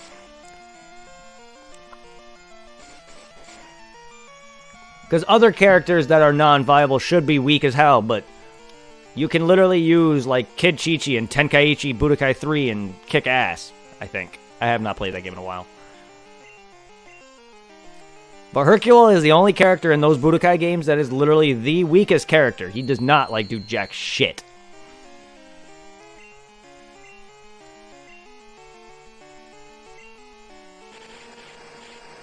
Oh, I have Quilava? Well, have I been? I must have gotten him last stream and didn't even remember that. Whoops. That's what I get for talking. There we go. What's even more sad is that his daughter could kick his butt as a teenager, well, without Gohan's help, without understanding. Yo, of course. That's... To be fair, it's because I think she just trains harder. Hercule, I don't think Hercule trained all that much. I mean, yeah, he did a lot of training and exercise, but I think Videl was always more on the crime-fighting front. Hercule's always been a coward, and there's a reason for that. They actually gave Hercule a backstory on why he's a coward. Back when he went to the Satan Dojo, yes, his name is not actually Satan, he went to a dojo called Satan Dojo, where him and his master nearly died. I think his master actually did die. He started a fight with somebody who nearly kicked his ass and killed him, and he vowed to never fight someone stronger than him again. Hence the, oh, I have a stomachache, came from. Hence why Hercule is a coward. Even though half the people that he's afraid of, and like that are humans, like in the like in the Great Saiyaman arc, he could easily beaten those guys. Yeah, he can't like outdo a gun or anything, but he could have easily overpowered half the people that he's afraid of. All the people that his daughter was fighting, Hercule can easily beat them. You remember that scene where the dog got shot? What did Hercule do? Beat the shit out of that dude. And then got shot himself later on. But he still is stronger than a lot of these people. That's a little overpowered there, bud. Super Saiyan 4 Vegeta versus Tien. That's a little overkill.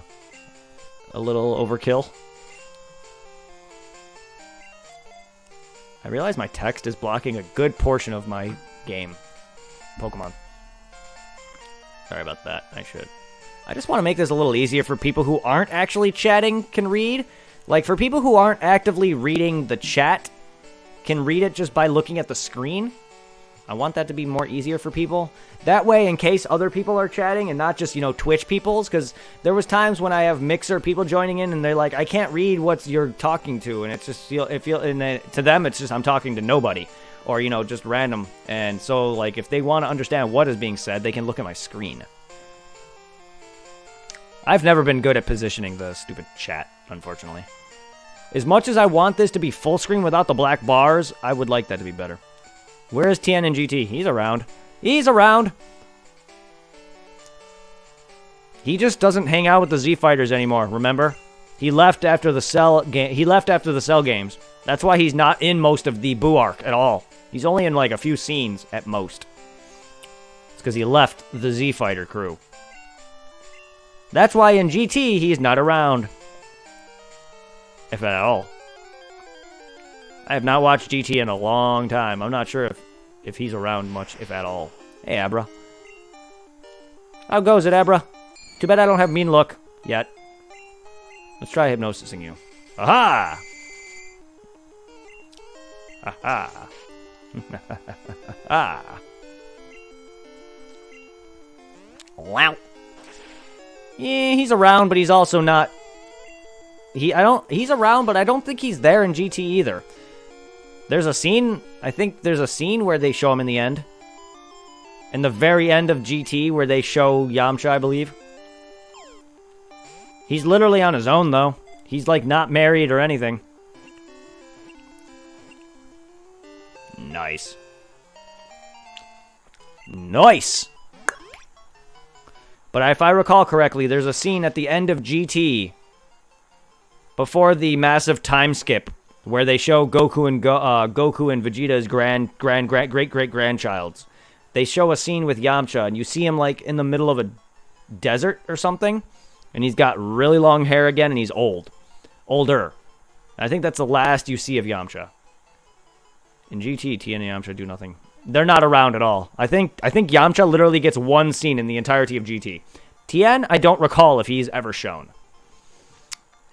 it hypnotizes itself so that it can teleport away when it senses danger. Huh. It hypnotizes itself? That's interesting. I still don't understand how a freaking human being became a Kadabra, though.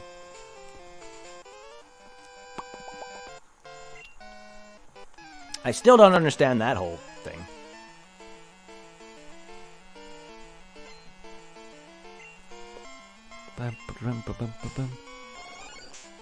He's in Super, but that's technically before GT.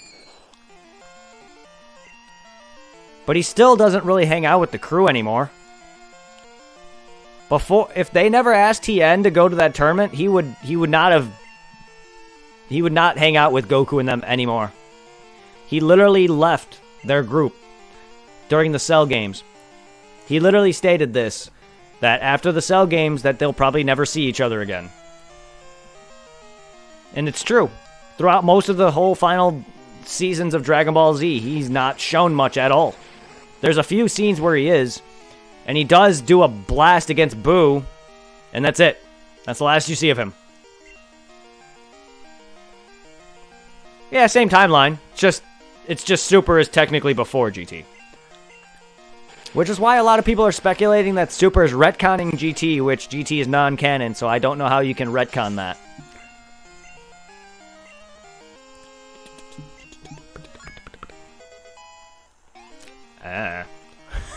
It's a lot of... I just see this a lot online on YouTube and other places and stuff. People are saying that Super is retconning GT. It's like, you can't retcon something that technically hasn't happened yet. Also, GT is non-canon. You can't retcon that. And GT is after Super at this point. Because right now, they're in the time gap from the Boo arc. They're in the time gap between the end of Boo to the end of Z. They're retconning the end of Dragon Ball Z.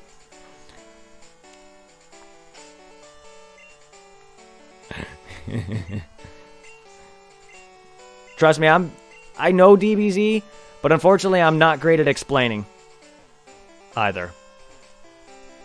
But you can't retcon something that doesn't technically exist. Ah, Oreo, hey! Hey, Oreo, were you just streaming, dude?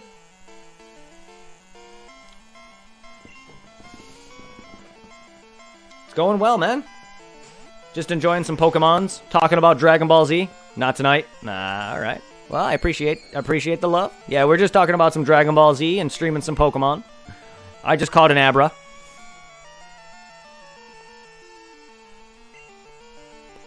You can't teleport in a battle, you dumbass. I did enjoy your goofiness yesterday when I popped in, though. Because Whis tells Goku about Majin Buu and has been reborn. Then in GT, you see Goku and Majin Buu practice fighting. Yes, exactly, yeah. Yeah, it's no problem.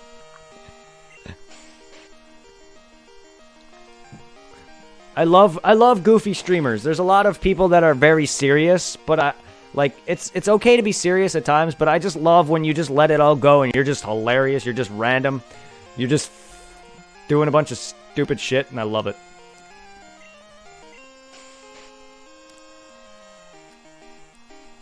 I don't really have a lot of time to check out a lot of streamers, which is why I want to start showing support by rating people too that are small channels as well. Granted, if they are a bit bigger than me, I still like to help out people who don't have 1,000-something views or, consistent chatters. Because they don't need me to help them that. So that's why I'm trying to show raids and support for people who are still considered small by the grand scheme of things. Kid Trunks versus Gotenks. How does that make sense? But how did that first time of enemies go back to evil with Goku in the game? Huh? How did that first time of enemies go back to evil with Goku in the game? I don't know what part you're referencing.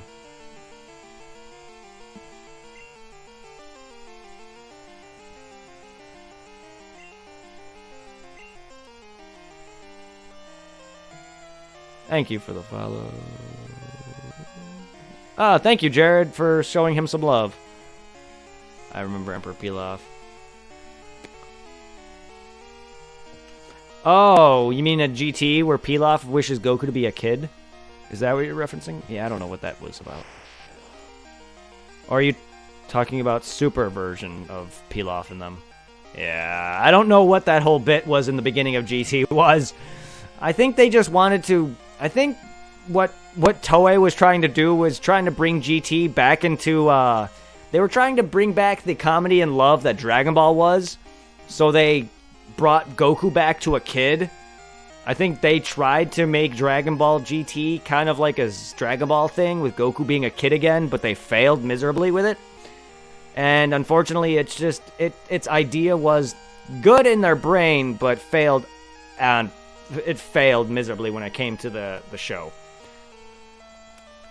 Yeah.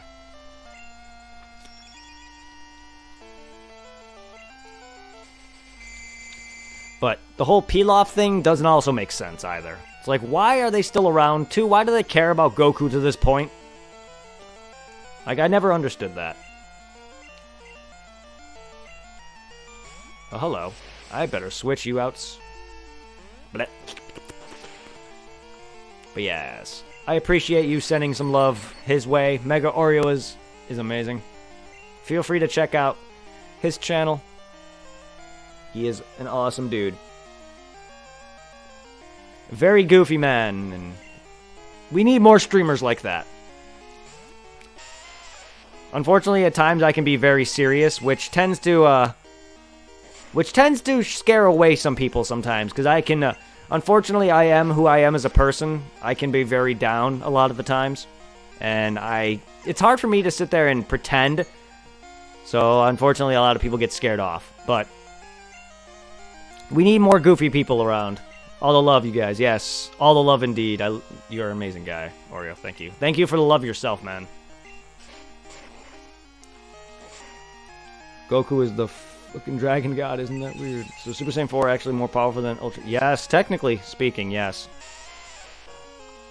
Technically speaking, yes, and no? If you want to count the fact that it exists, yes. If you want to count the fact that GT is non-canon, then no.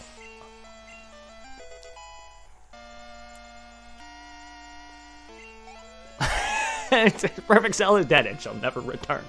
Yes, please don't. Please don't! What? Are we talking about Perfect Cell? Yeah, no, I don't understand it either. A lot of people have done the power scaling for Super Saiyan 4 Goku, and it's fucking stupid. Even Goku Kid base form is stronger than any Goku form we've seen throughout Dragon Ball Z, period. And that, to me, is stupid. And that's just going off of their power scaling alone. Not to mention, you know, Goku's actual abilities. I don't even know who Akumo is. Super Saiyan Akumo. Oh, Saiyan God Akumo. Oh, now I know. Yes. He's the original Super Saiyan God.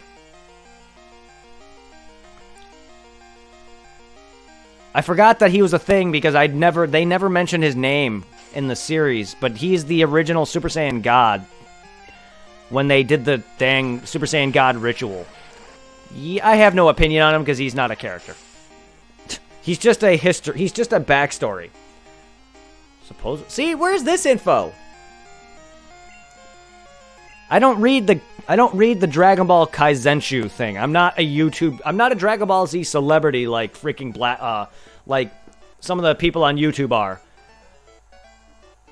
So I don't know this information. This is all new to me. Like, I don't consider me needing this knowledge to be a true Dragon Ball fan because this all just came out of freaking nowhere. But if this is all in the Kaizenshu, which is the Dragon Ball factoids, I don't give a shit. And I don't care about Akumo because, like Oob, I didn't know who he was until recently myself. Like, it wasn't until I watched some of these Dragon Ball YouTubers who mentioned his name that I didn't even know who he was. I was like, who the fuck is this Akumo guy? But yeah, he's the original Super Saiyan God. When they did the ritual and Shenron mentioned that there was a being who they needed to make into a god to defeat all the Saiyans, that's who Akumo is. But that's it that I know of him. He literally died shortly after that. You don't watch the Dragon Ball movies? Huge rainbow screen. Well, rip. I mean, there's nothing I can do about it. I don't know where that... I don't know what is happening with the encoding. I don't know if this has to do with me multi-streaming, or if just Twitch in general, or if all the places in general, or if my encoding is just having issues, but I cannot control this. Unfortunately. I don't know if you have any issues like that, Oreo, or not. I multi-stream on multiple platforms. I don't know if that's a thing. I don't know if it's because my encoding. I don't know what. While I have been streaming for many years, there's a lot to deal with streaming. There's a lot to watch out for.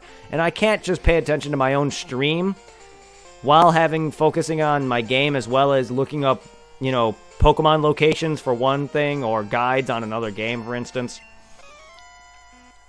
Danger lurks in the night. Alright, Geodude should be about 20. I've only seen it once, and that was yesterday, I think. Yeah, I don't know what is happening. No one's ever mentioned this before. This is all recent. This is all, within a few months. I mean, yes, I know that's not allowed, but no one said anything to me yet. I mean, it's not. I know this. But I thought they gave up on that the moment I saw Slobs. To be fair, I thought Twitch gave up on that because Slobs literally has the multi-stream thing in their program. I thought Twitch gave up on that. I just had a dude in here earlier stating that this is against their terms of service still. I thought they gave up on that. It's probably because I'm a small Twitch streamer that they probably don't give a fuck. If I was huge, maybe they would care. But yes, no, it is against their service, and I know this. I just thought they gave up on it. I have no experience in much of it either. It's a new thing, so I tried it. Ignore the hay. Hey! Also, is 7 Deadly Sins good? From what I've seen of it, yes.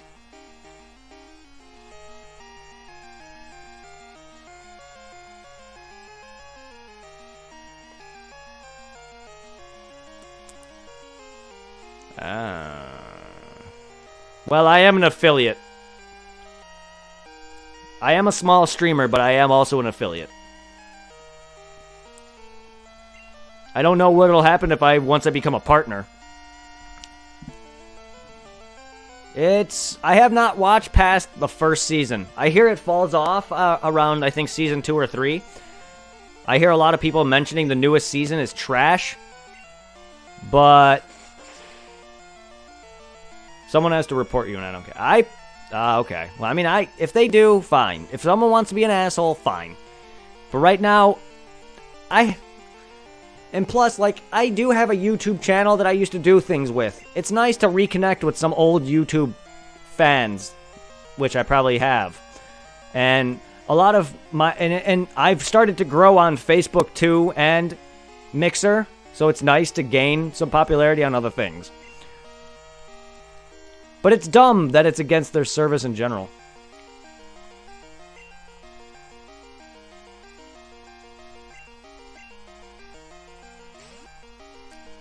But I mean, I get it.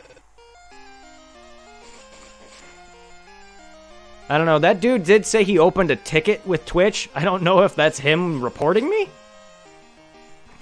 Fine, if he wants to fucking cancel my freaking affiliate status, fine, whatever, it sucks, but fine.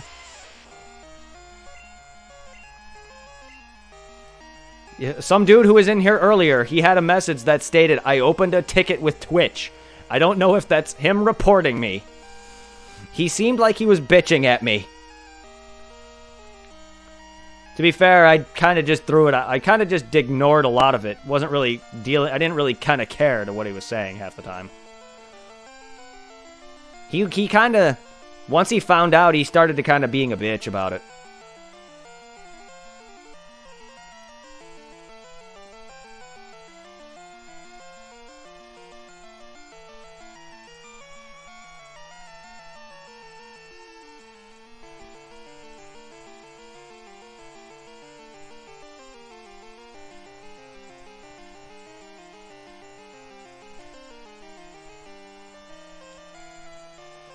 There's this guy's exact message.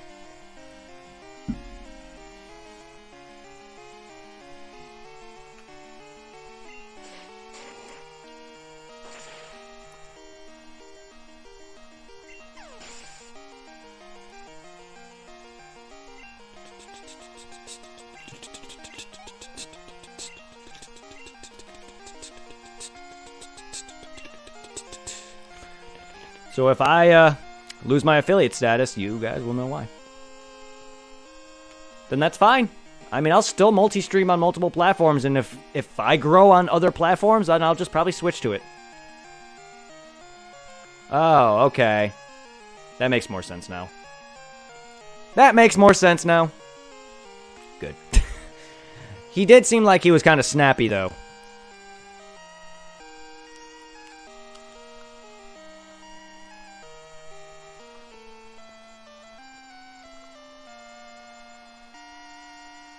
Then again, he did seem like he was on my side too, but I guess it a bit trolly, like Blackfire said. Like I said, I also didn't really take him seriously. To be fair, I've been getting a lot of I've gotten a few trolls in my chat too, to be fair. I've been getting a lot of bots in my chat as well. Have you been getting bots in your chat, Oreo? People coming in talking about making layouts for your channel? Or whatever. I get those every now and then. It's like, where the hell is he coming from? It's like, goodbye. But I've been getting that from time to time, too. I was streaming one day, and this guy was threatening me, saying he was going to report me because I was somehow hurting his feelings, and he kept pushing my limits. So I told him, as it is, to grow the fuck up. So he reported me, and Twitch took my account down. Wow! If someone follows you and then the first time ever speaks about rules about your channel, they are just trolls. To be fair, I'm not very good at that kind of thing. Not seen a bot in a good while, but used to a lot. Yeah, definitely seen him on friends' streams all the time. One friend sent chat follows. Yep. I get a lot of... They're all the same, too. They come in, they say, hey, I like your channel, and then they mention my name. Straight up, mention my name, and then they mention the stream that I'm streaming. So they'll be like, Pokemon Crystal, part number whatever. And then they'll highlight, like, my name... And then they'll say something like, I make layouts, something, something, something. And it's like, God damn it. Because the first time they say, because their first message that they say doesn't sound like they're a bot. And then it's not until what they say afterward that it's like, oh, they're a bot. I'm also, to be fair, I'm pretty slow. So a lot of things take a bit for me, to be fair.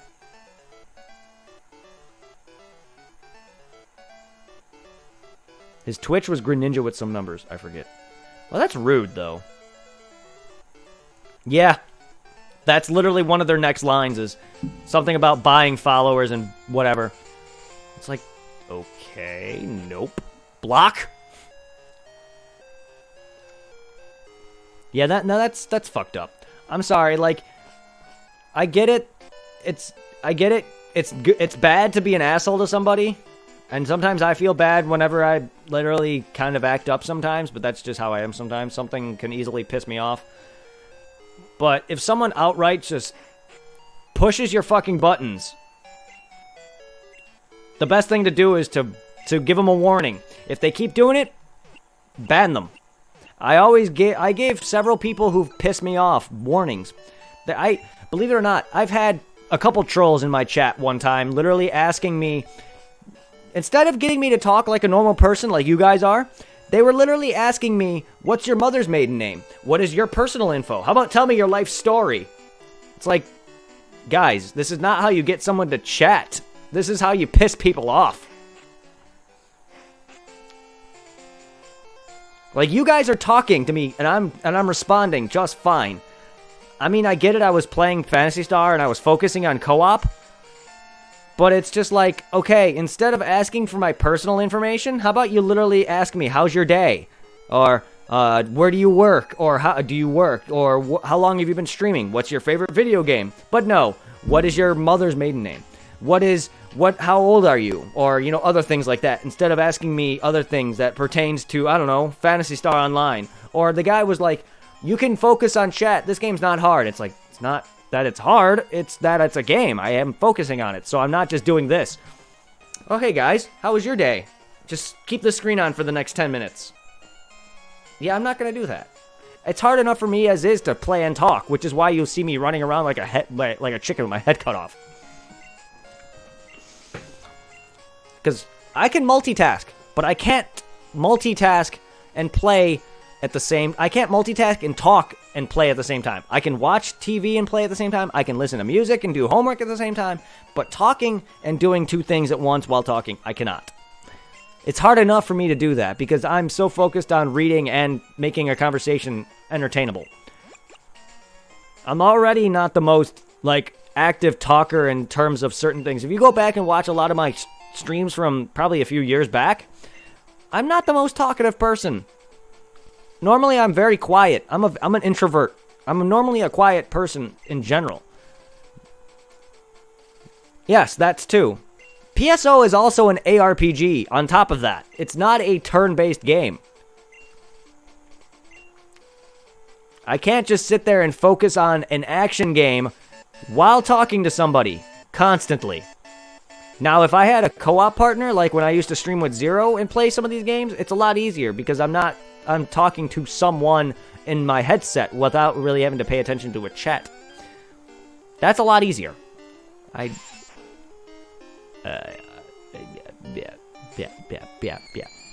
Shit. I do want you, Weedle, but I also want to get my Sunstone. So, goodbye.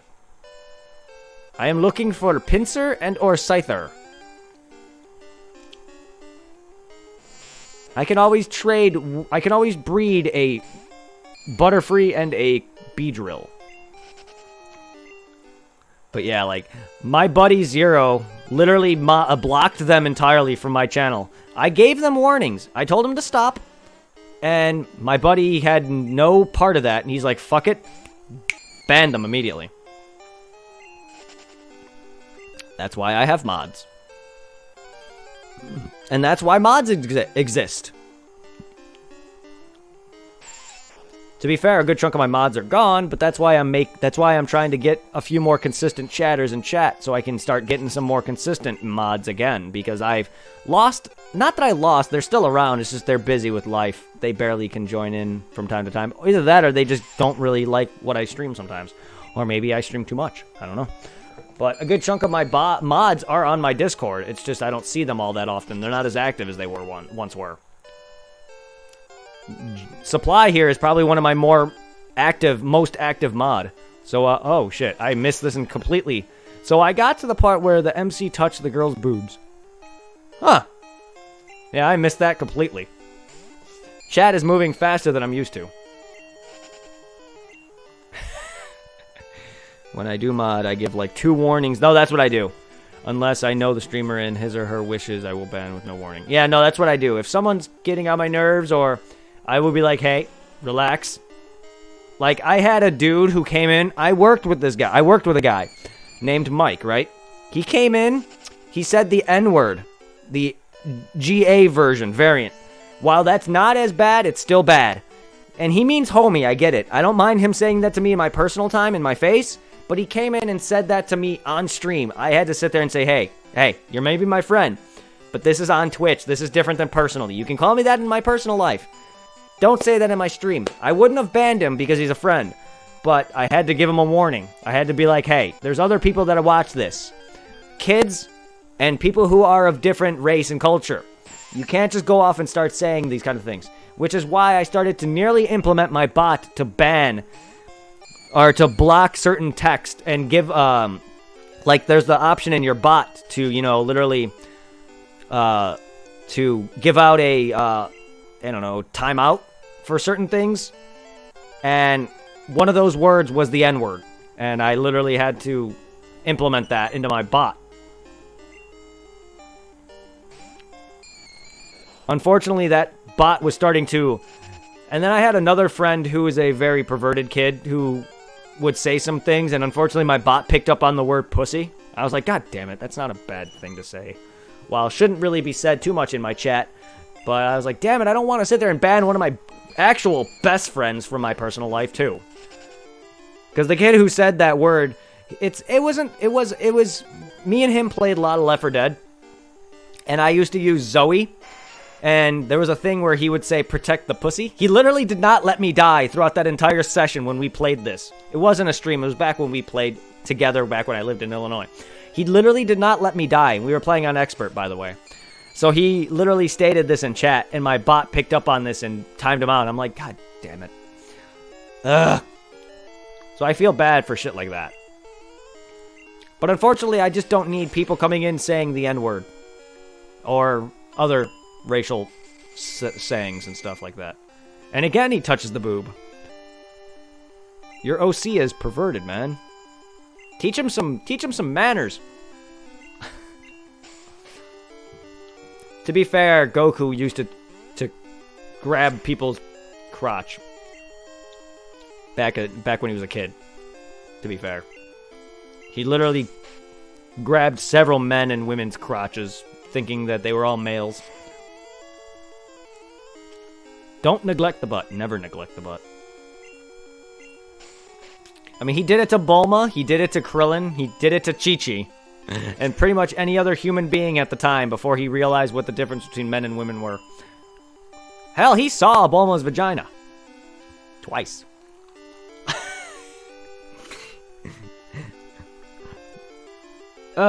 He did take off Bulma's panties. And then she flashed Master Roshi twice. Technically 3 times, because Krillin also took down her bra. So technically she flashed him 3 times. That was back when he was fighting remember the scene where Yamcha was fighting the Invisible Man in Baba's tournament? Krillin flashed Bulma to make Master Roshi have an aneurysm. So Yamcha can win that fight.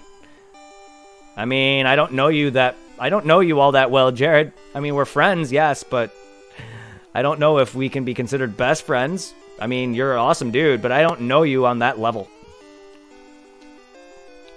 See, now I feel like an asshole. I'm just letting you know, I've known Irving and my buddy Tom my whole life. To be fair, I've known them my whole life. Ah, fuck. God damn it. Maybe Ghastly was not a good choice for that. Yes. Yes, we need a room.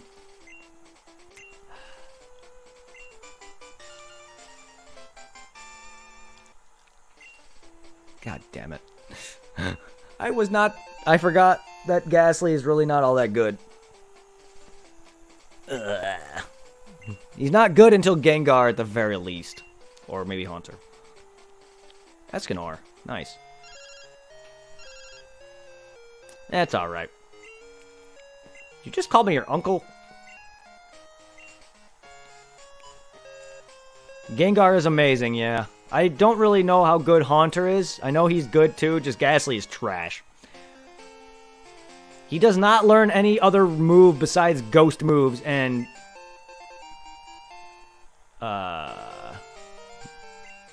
I mean, he learns a few moves, but a good chunk of his attacks are all ghost moves, and a good chunk of them are not really all that good.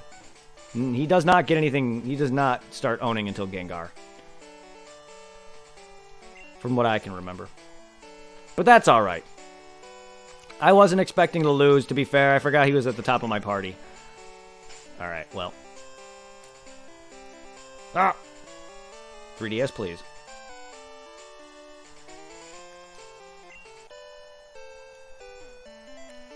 I know there's a bunch more trainers to fight. I want to go and get rolled out! To be fair, I don't like to grind a lot in Pokemon. I mean, I do, but I also like a challenge. In some games, I love grinding in, like Final Fantasy, I love to grind in more than I do Pokemon. To be fair, my favorite RPGs to grind in are ARPGs. I love my action RPGs. Grinding in turn-based combat is fun, but it gets old after a while. And in Pokemon and stuff like that, in Final Fantasy, I personally like the challenge. I don't like to be overpowered. Now, in ARPGs like Kingdom Hearts, hell, I'll be overpowered all day.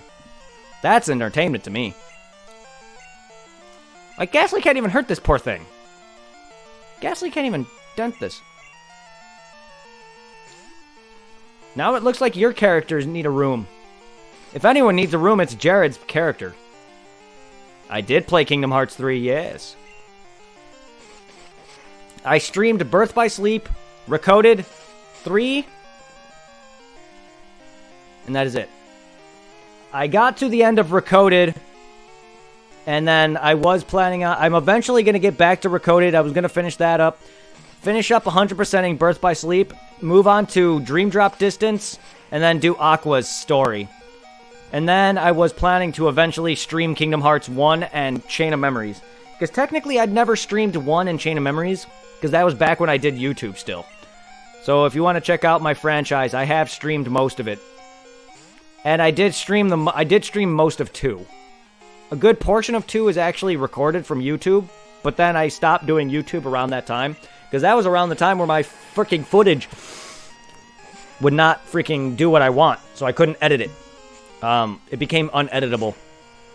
But it's a good game, it really is. There's a lot of issues with it, though. Its pacing is trash, its endgame is trash, and its DLC is kind of a rehash of the ending, as well as Kingdom Hearts 2.5 Final Mix. If you've played 2, do you remember in 2 where you face all the organization data fights? Yeah, basically they re-added those in there, except they added more organization members.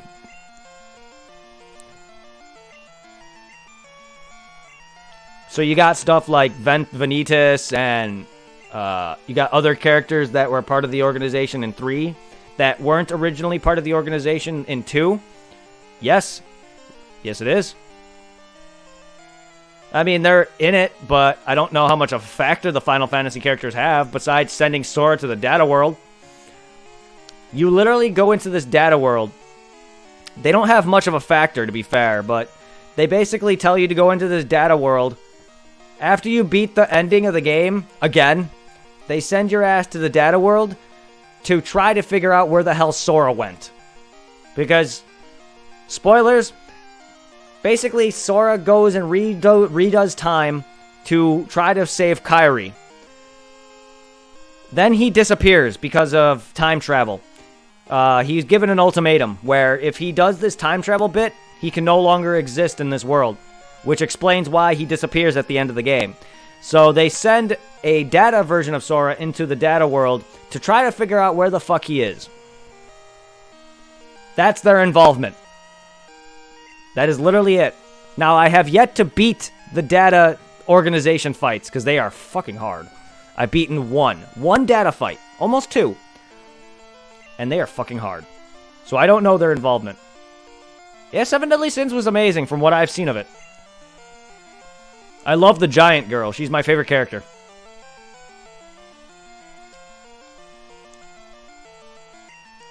Same with Meluitis, the main character. Yeah. I kind of can't ignore it. I read it already. Hey! Listen! Hey, listen! Shut up, Navi.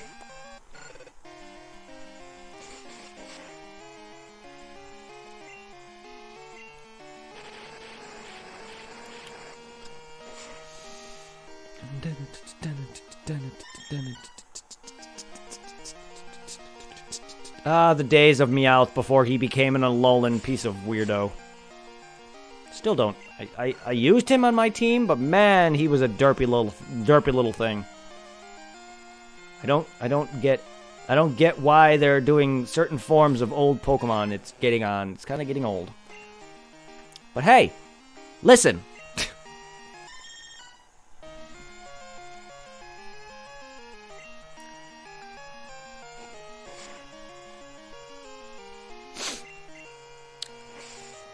That makes me want to play Zelda now. That makes me wonder if you guys would prefer me to stream the original 64 versions of some of the Zelda games or buy the 3DS versions of them. Because I already have the remake of Ocarina, or Majora's Mask. I have to rebuy the remake of Ocarina again because I sold it. Or if I should just stream the original 64 versions of them. It'd probably look like trash, but I did stream the entirety of Eternal Darkness and GameCube games from on a modern... GameCube and Wii games on a modern television still look like trash.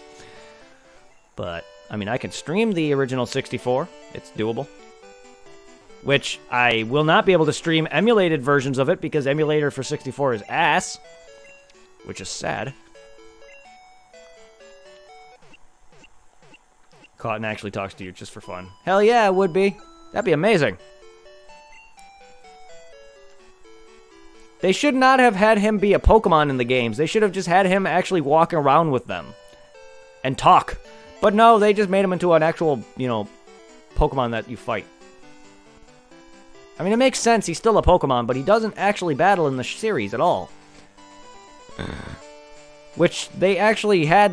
They actually explained that in the show that you emulate Wii and Wii Virtual Store. You're right, I can.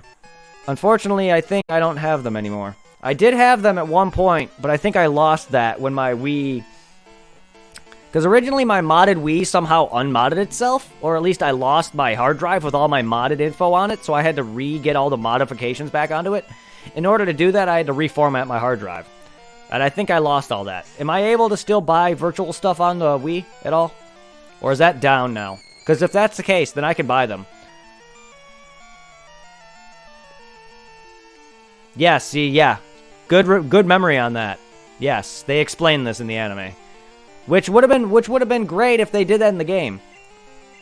Not the whole talking like a human thing, but I mean, I can try. I mean, there's a way to where you can get virtual copies of games by, you know, downloading illegal copies of it. I can do that. Because I had, let's see, I had Paper Mario, I had Ocarina of Time. Actually, no, I had Majora's Mask. I didn't have Ocarina of Time. I had Pokemon Coliseum, or not Pokemon Coliseum. Yeah.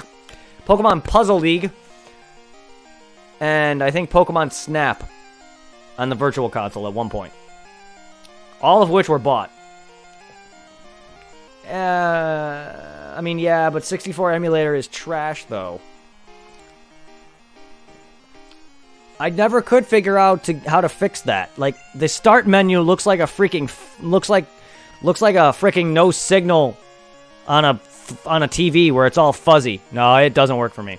It works fine, but the menu looks like it looks like a TV that has no signal. You know, where it gets the fuzzy image and it's all staticky? That's what it looks like, and that's not cool.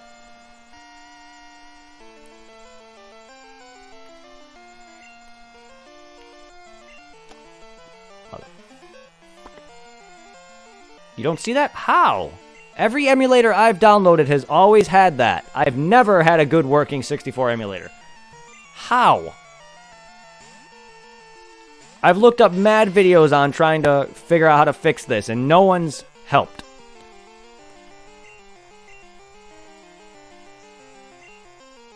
That's the one I had.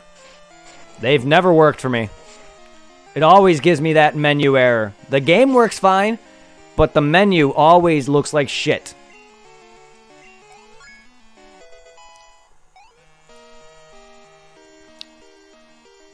I can play the game fine, but when I go into the menu, it looks like a freaking TV that, when you go to the wrong channel, and it looks like a fuzzy screen. You don't have to worry about it, man. 64 is still not a great emulator regardless, though. To be fair, Dolphin is not either. I mean, it works okay, but last time I tried to record with playing on the Dolphin, oh man, it was slow as fuck. I don't even know if I can even stream with the Dolphin, despite having a decent laptop. To be fair, I can barely even play PS2 emulator. That barely works for me. I don't know why. That shouldn't be that hard to emulate, but it's not great. It's slow.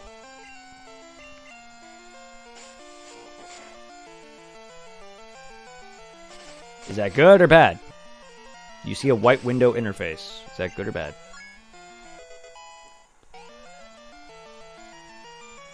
Like, I have no problem playing the game itself, it's just the menu looks like ass.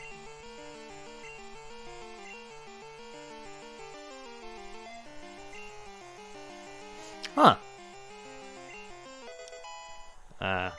This was years ago. I haven't tried it in a long time.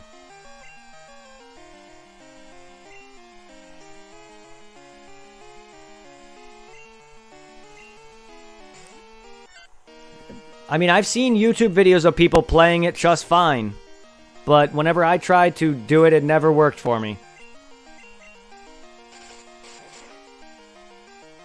Ooh, I mean, but still, it doesn't change the fact that other people have been doing YouTube versions of videos with it, and it worked for them. For me, it never did.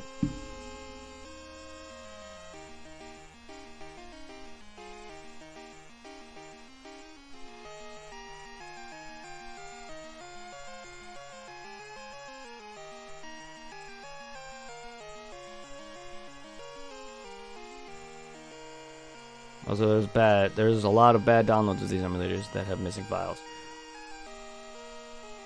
Well, how do I don't know that. And now I do. I don't know where you got yours from, though. I've always just got it from, like, the main emulator websites. Like Project Emu or whatever. Or Emu Paradise. I don't know if these are bad. I wouldn't be able to know if it's bad or good regardless. Even if I have to look around, I still wouldn't know if they're bad or good.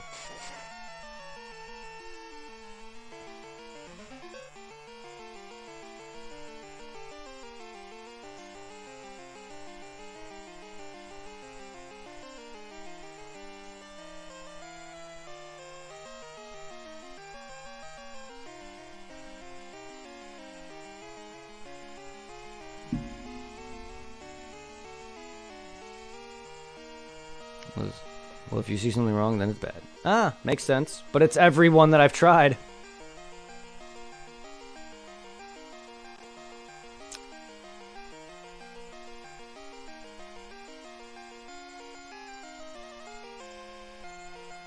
I mean, I could try, but I've tried multiple versions of them.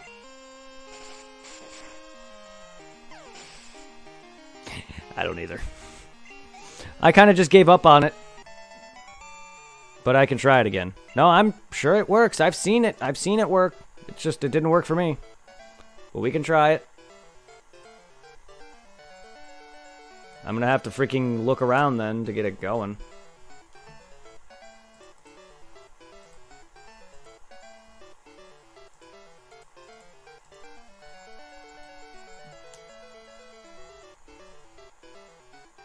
I have no problems with any other emulator. That's the thing. I have no problem with working SNES emulators. All the old emulators are easy to run. The only emulators I've ever had problems get going is PS2 and 64.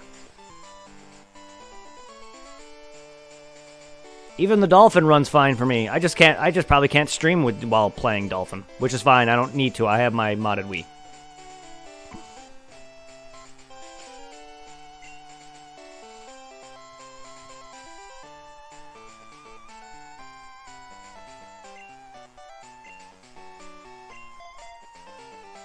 But yeah, if I can easily get virtual console variants of the games and illegally download them like I did before, which takes time because I gotta like freaking install that because it's a separate installation. It's not just get this game and put it onto your Wii. It's an actual installation.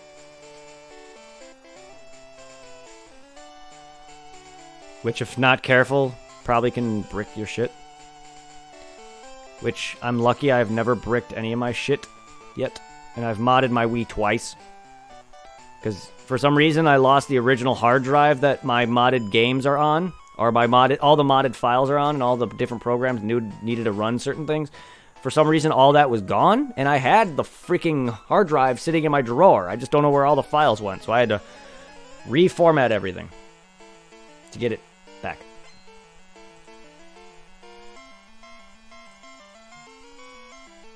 But to be fair, the 64 does work otherwise. Yeah, it is weird. I don't know where it went.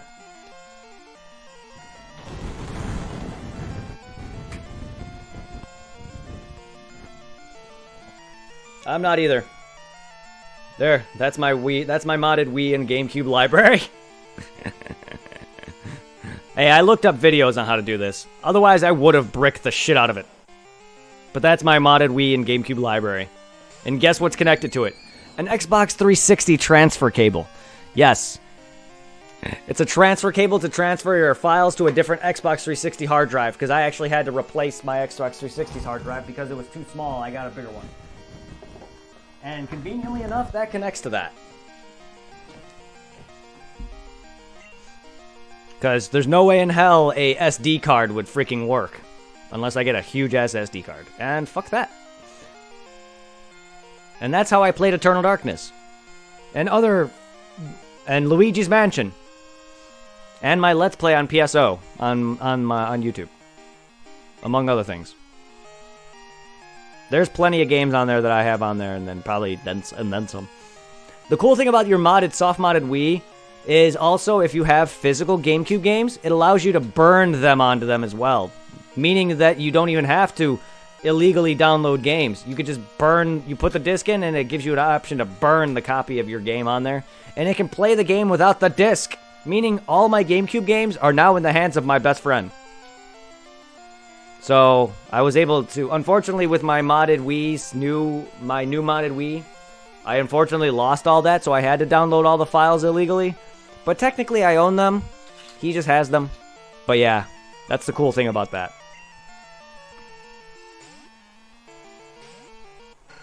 Good thing I never updated my Wii's hardware, or firmware, rather. Because the firmware that I have is it works with the mod, or the soft mod. I actually have a soft modded PS3 as well, but I could never get any of it working. Like, I have the files for it, but I have a soft modded PS3. Not my main PS3. My main PS3 I will never do anything with. I don't even know if I can. But I have a fat PS3 that I soft modded. And unfortunately I could not get anything running on it though. Which I don't really care. If I plan on playing old games, I just will emulate them straight off my PC. I don't need to use a soft-modded PS3. It was just a thought. Because I bought me and my friend one, and I found out it was the wrong version because I wanted to play PS2 games on the PS3, and I wanted to get my buddy a PS3 so he can play Demon's Souls around the same time that Demon's Souls was, dying, unfortunately. So he has a PS3 now, but, I said, well, if I'm not going to use this PS3 for anything because PS2 games literally cannot work on it. Well, they kind of do. They do, but barely. And it's not the very first original PS3 model, so PS2 games don't work very well. And I said, fuck it. If I'm not going to be doing anything with this, I might as well try soft modding it.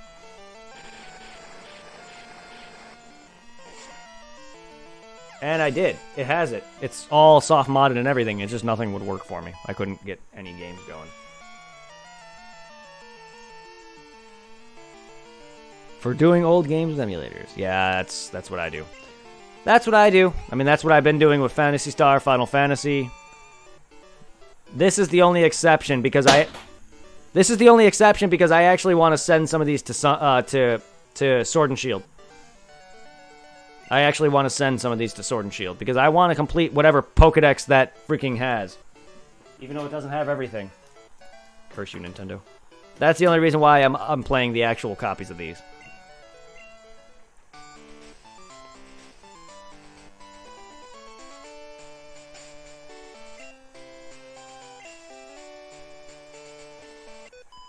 Plus, I also like having Pokemon legitimately owned, on a physical game.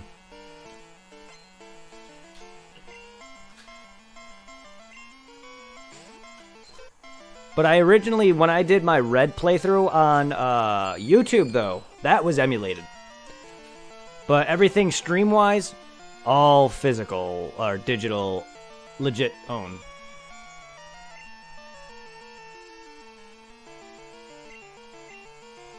That Red playthrough, by the way, if anyone cares to watch my original YouTube video of Red, is also on Twitch. I implemented it. I put it on Twitch.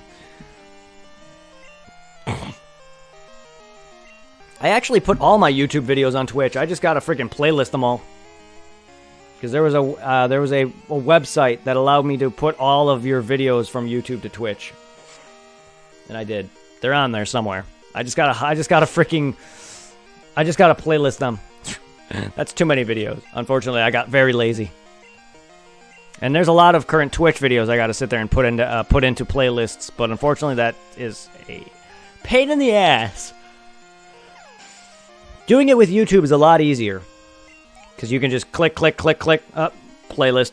With Twitch, you gotta, unless you go to the playlist that you want to make and then search for it, you kind of have to scroll through a long-ass list, and it's very fucking slow. If there's easier ways, then you could tell me, but I'm not very good with Twitch. YouTube, I got used to. I also find its interface a lot easier for me. Unfortunately, I hate the way that YouTube is now. I don't like the way it looks. It's new updates that they've had. I don't like the way it looks, but, The bulk of my time with YouTube was like 6-7 years ago. I mean, highlights are easy. Getting videos into a playlist comfortably is a pain in the ass. Because you can make a playlist and you can search for these, but a lot of the times that search function is god tier garbage.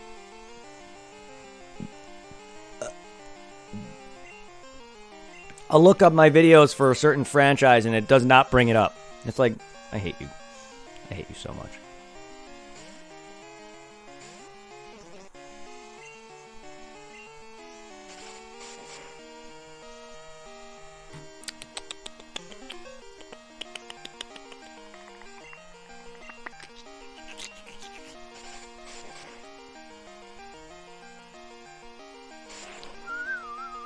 Don't disable me. Rude. Here, let my Bellsprout spit some sick rhymes at you. My Bellsprout's gonna spit some sick ass rhymes.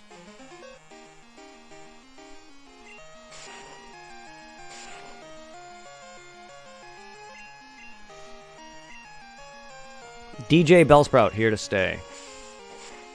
Listen to what he has to say. Bell. Lil B, best rapper for 2020.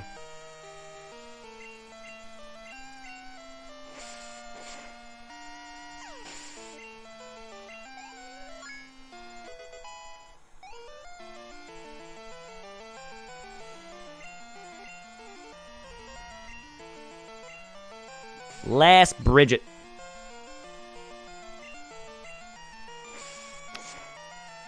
All right, I'm off now. Have fun. Much love. Take care. Have a good rest of your night, Oreo. See you whenever you join in, or see you whenever you're streaming. If you're streaming whenever I end next time, I'll send you some love again. But take care, dude. Have a good rest of your night, my dude. Adorable emotes. Again, I know I say that every time I see your emotes. Aw, little Wind Waker emote. Little thing from Wind Waker. Or at least Zelda in general. So cute. Take care, dude.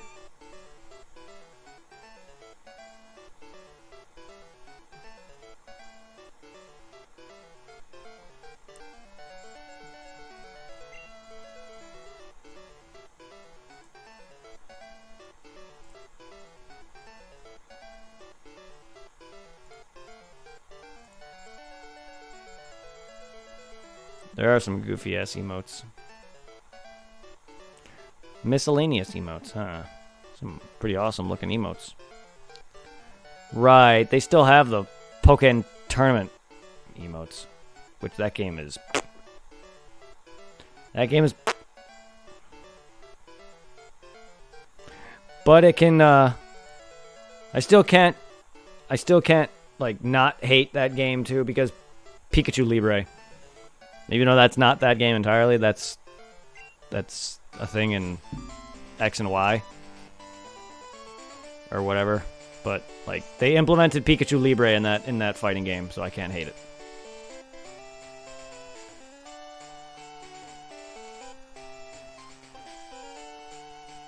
But anyway, take care. See you around, Oreo.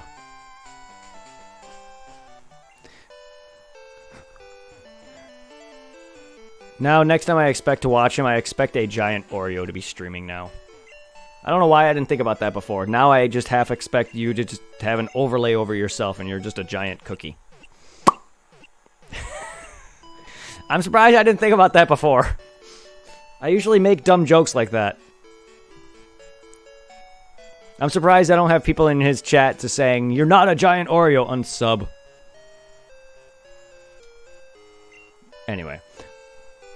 Shit, if he doesn't ever get an Oreo emote, we need to make him an Oreo emote. I don't know if that's what his name is referencing or if he just likes Oreos. Now I want Oreos. I've never been the biggest fan of Oreos, but I did like the filling. The cookie part alone is not the greatest, but I do like the filling. I'm one of those guys who likes to eat the filling and just not really eat the cookie. I'm not going to waste a cookie either, but that's just who I am as a person. And then there's the double stuffed Oreo cookies, and it's just like, that's too much filling. And yes, he was referencing. Ah, figured he was. I figured he was. Hi, I'm Whitney. Everyone was into Pokemon, so I got into it too. Pokemon are super cute. You want to battle? I'm warning you, I'm good.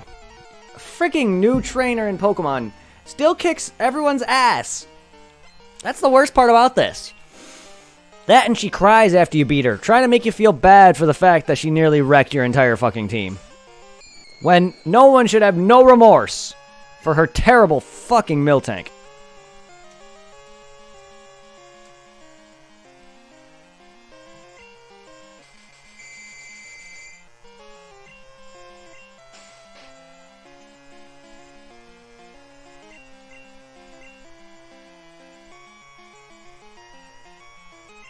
That thing can rot in motherfucking hell and will probably destroy the shit out of me.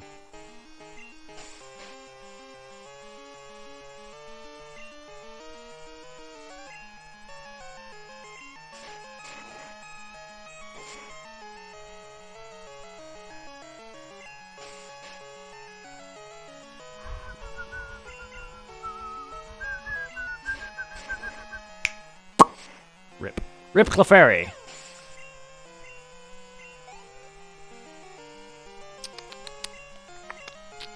Sorry, Zubat. I know you haven't been seeing a lot of love, but I've been growing Pokemon that are way lower than you.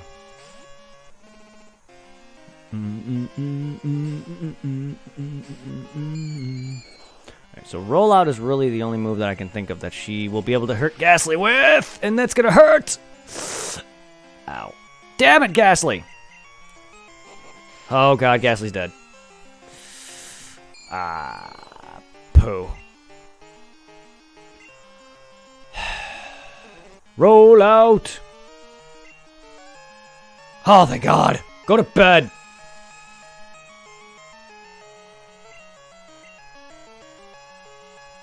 Wrap this bitch! I need chip damage, damn it. All that chip damage. It's like throwing out stealth rocks. Except with vines. Vine whip. Oh boy.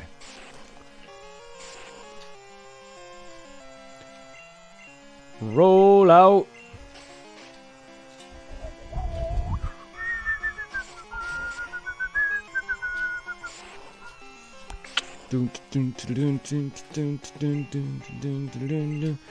I love how this trainer specifically makes me change up my normal battle style, because I normally don't use this kind of shit to fight off trainers. RNG, I love you, RNG, please be kind to me. You are being amazing right now.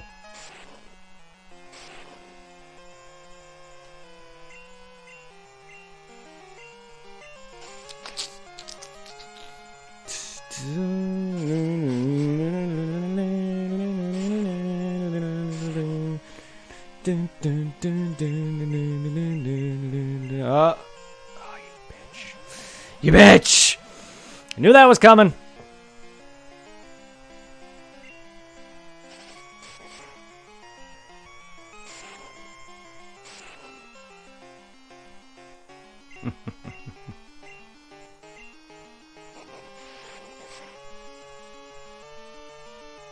Go back to bed.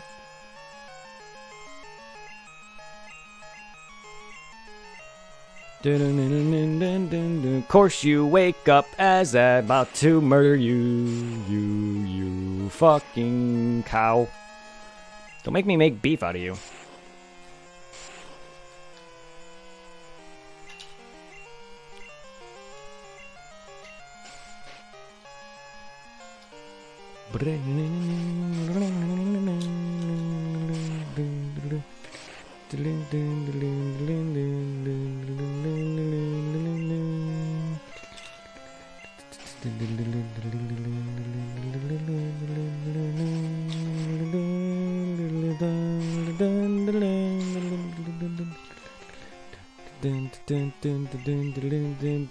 It's over, Whitney.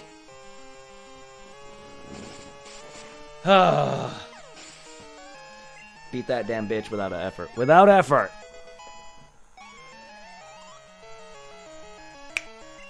Poison powder. Nah, I'm good. I'm good.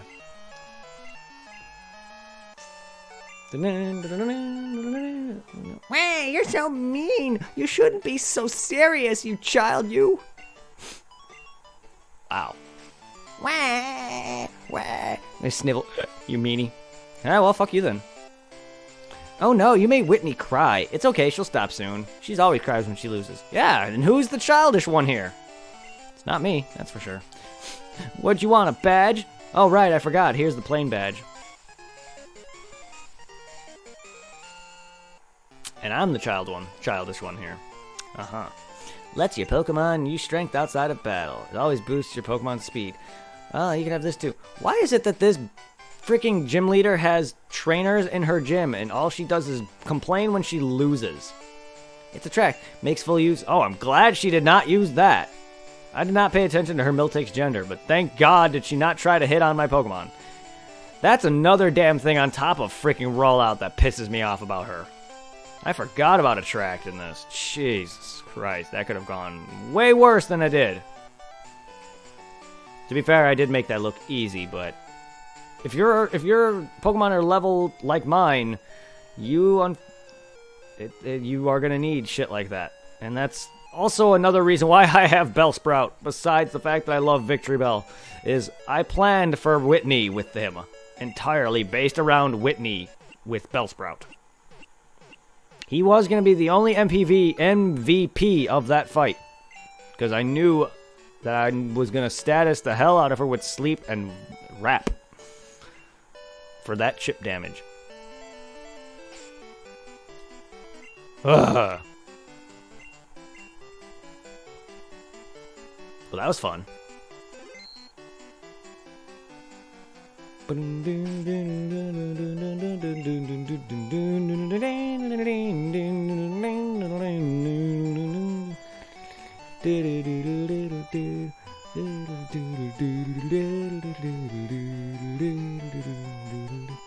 think I have to encounter the tree. Have you seen the wiggly tree that's growing on Route 36? My little sister got all excited. Oh yeah, that's right. I do have to go and visit the tree. So I have to go and get her sister. Wait, doesn't this guy give me a Spearow? Can you go do a guy a favor? Can you take this Pokemon with Melee, my friend? He's on Route 31. Sure. You will? Perfect, thanks. My pal's a chubby guy who snoozes all the time. Right away. You can't carry another Pokemon. Yeah, let's go do that. I'll do that for you. Not like I don't get anything out of it. It's not like I don't get anything out of it, so I'll do it.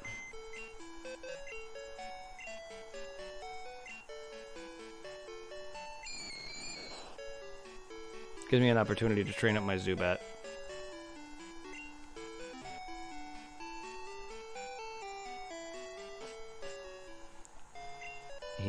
He's gonna be evolving soon anyway, so I want him to get as much love as I can give. Damn it, I keep doing this.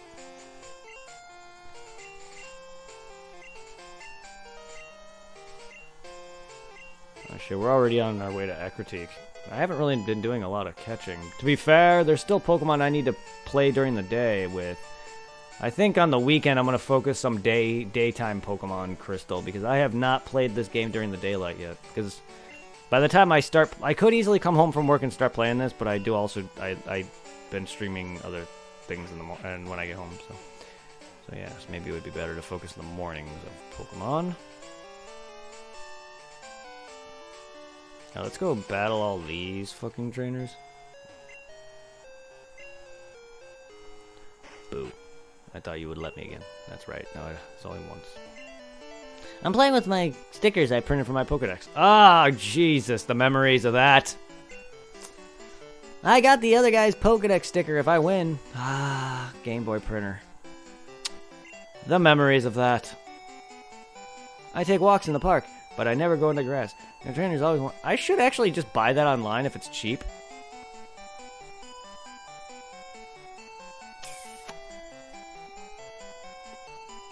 Time settings to speed up time. Does that work with this? I mean, I know that works in the later games where time is actually a thing, but this has its own in-game timer. I don't know if it works that way because this is not based off your actual 3DS settings. This is based off in-games, like clock. I know later games started to implement the actual DS timer, but Gold, Silver, and Crystal never had that. It was always in-game time, like the in-game clock. So I don't know if I can change my 3DS and it would make a difference. However, I can change the time in-game too, but I don't know if that'll do anything. Oh, wait, no, I don't think you actually can change in-game time. I think you can only change it to daylight savings. No.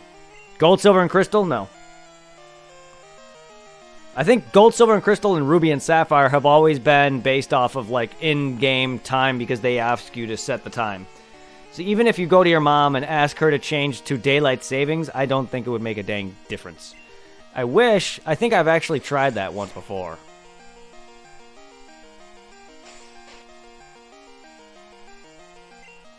To be fair, what is my 3DS's time to begin with? 21:20. Yeah. Granted, I don't even know if the 3DS is... I don't even know if my Pokemon game's time is even correct. I know I set it correct when I first started, but I've had it go off before. But no, it's not based on your 3DS. I wish it was, but they did not change that at all.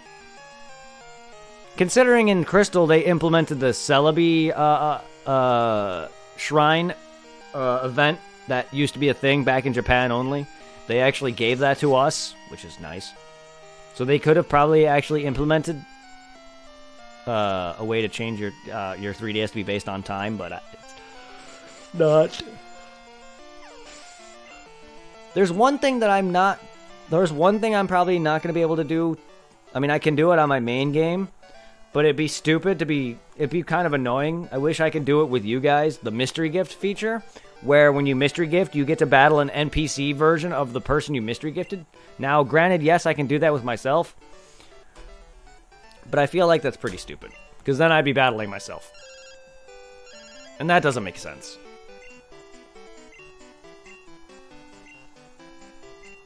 Dude, you called me, I think it was you called me about a Dunsparce, and I don't feel like walking all the way through the Ilex Forest just to fucking get one. Fuck that. I'll either catch one on my own time and base chances or wait till way later.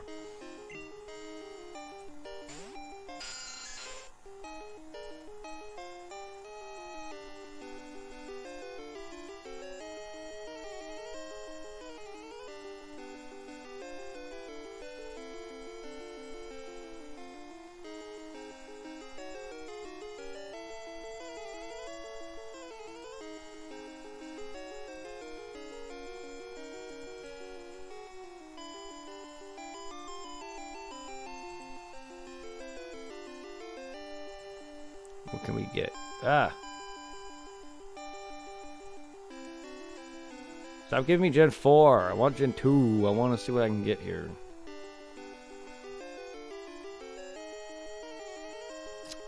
I can get a Psyduck. I still don't know why a Psyduck appears randomly in the grass. It doesn't feel like it fits with half the Pokemon that I can encounter here. Venonat, Hoot, Spinarak, and then Psyduck. Just feels weird and out of place, to be fair.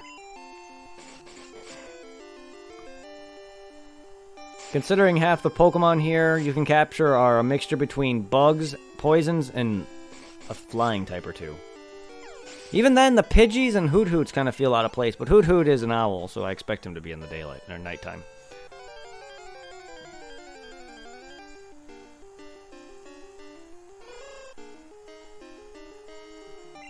Boom, boom, boom, boom, boom.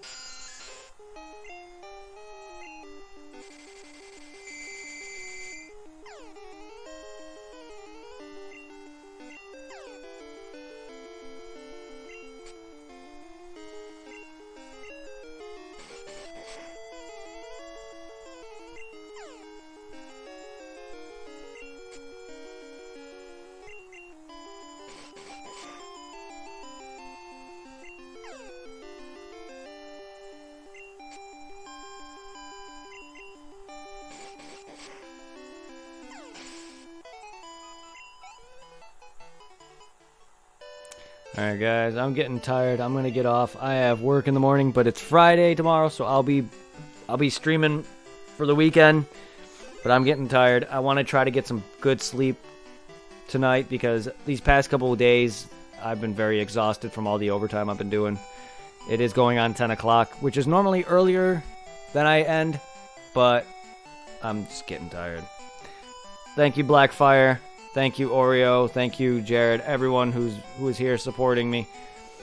I appreciate it. And everyone who's currently here lurking. All of you guys. Have a good night, dude. Great stream. Thank you, man. I hope nothing comes of my restreaming.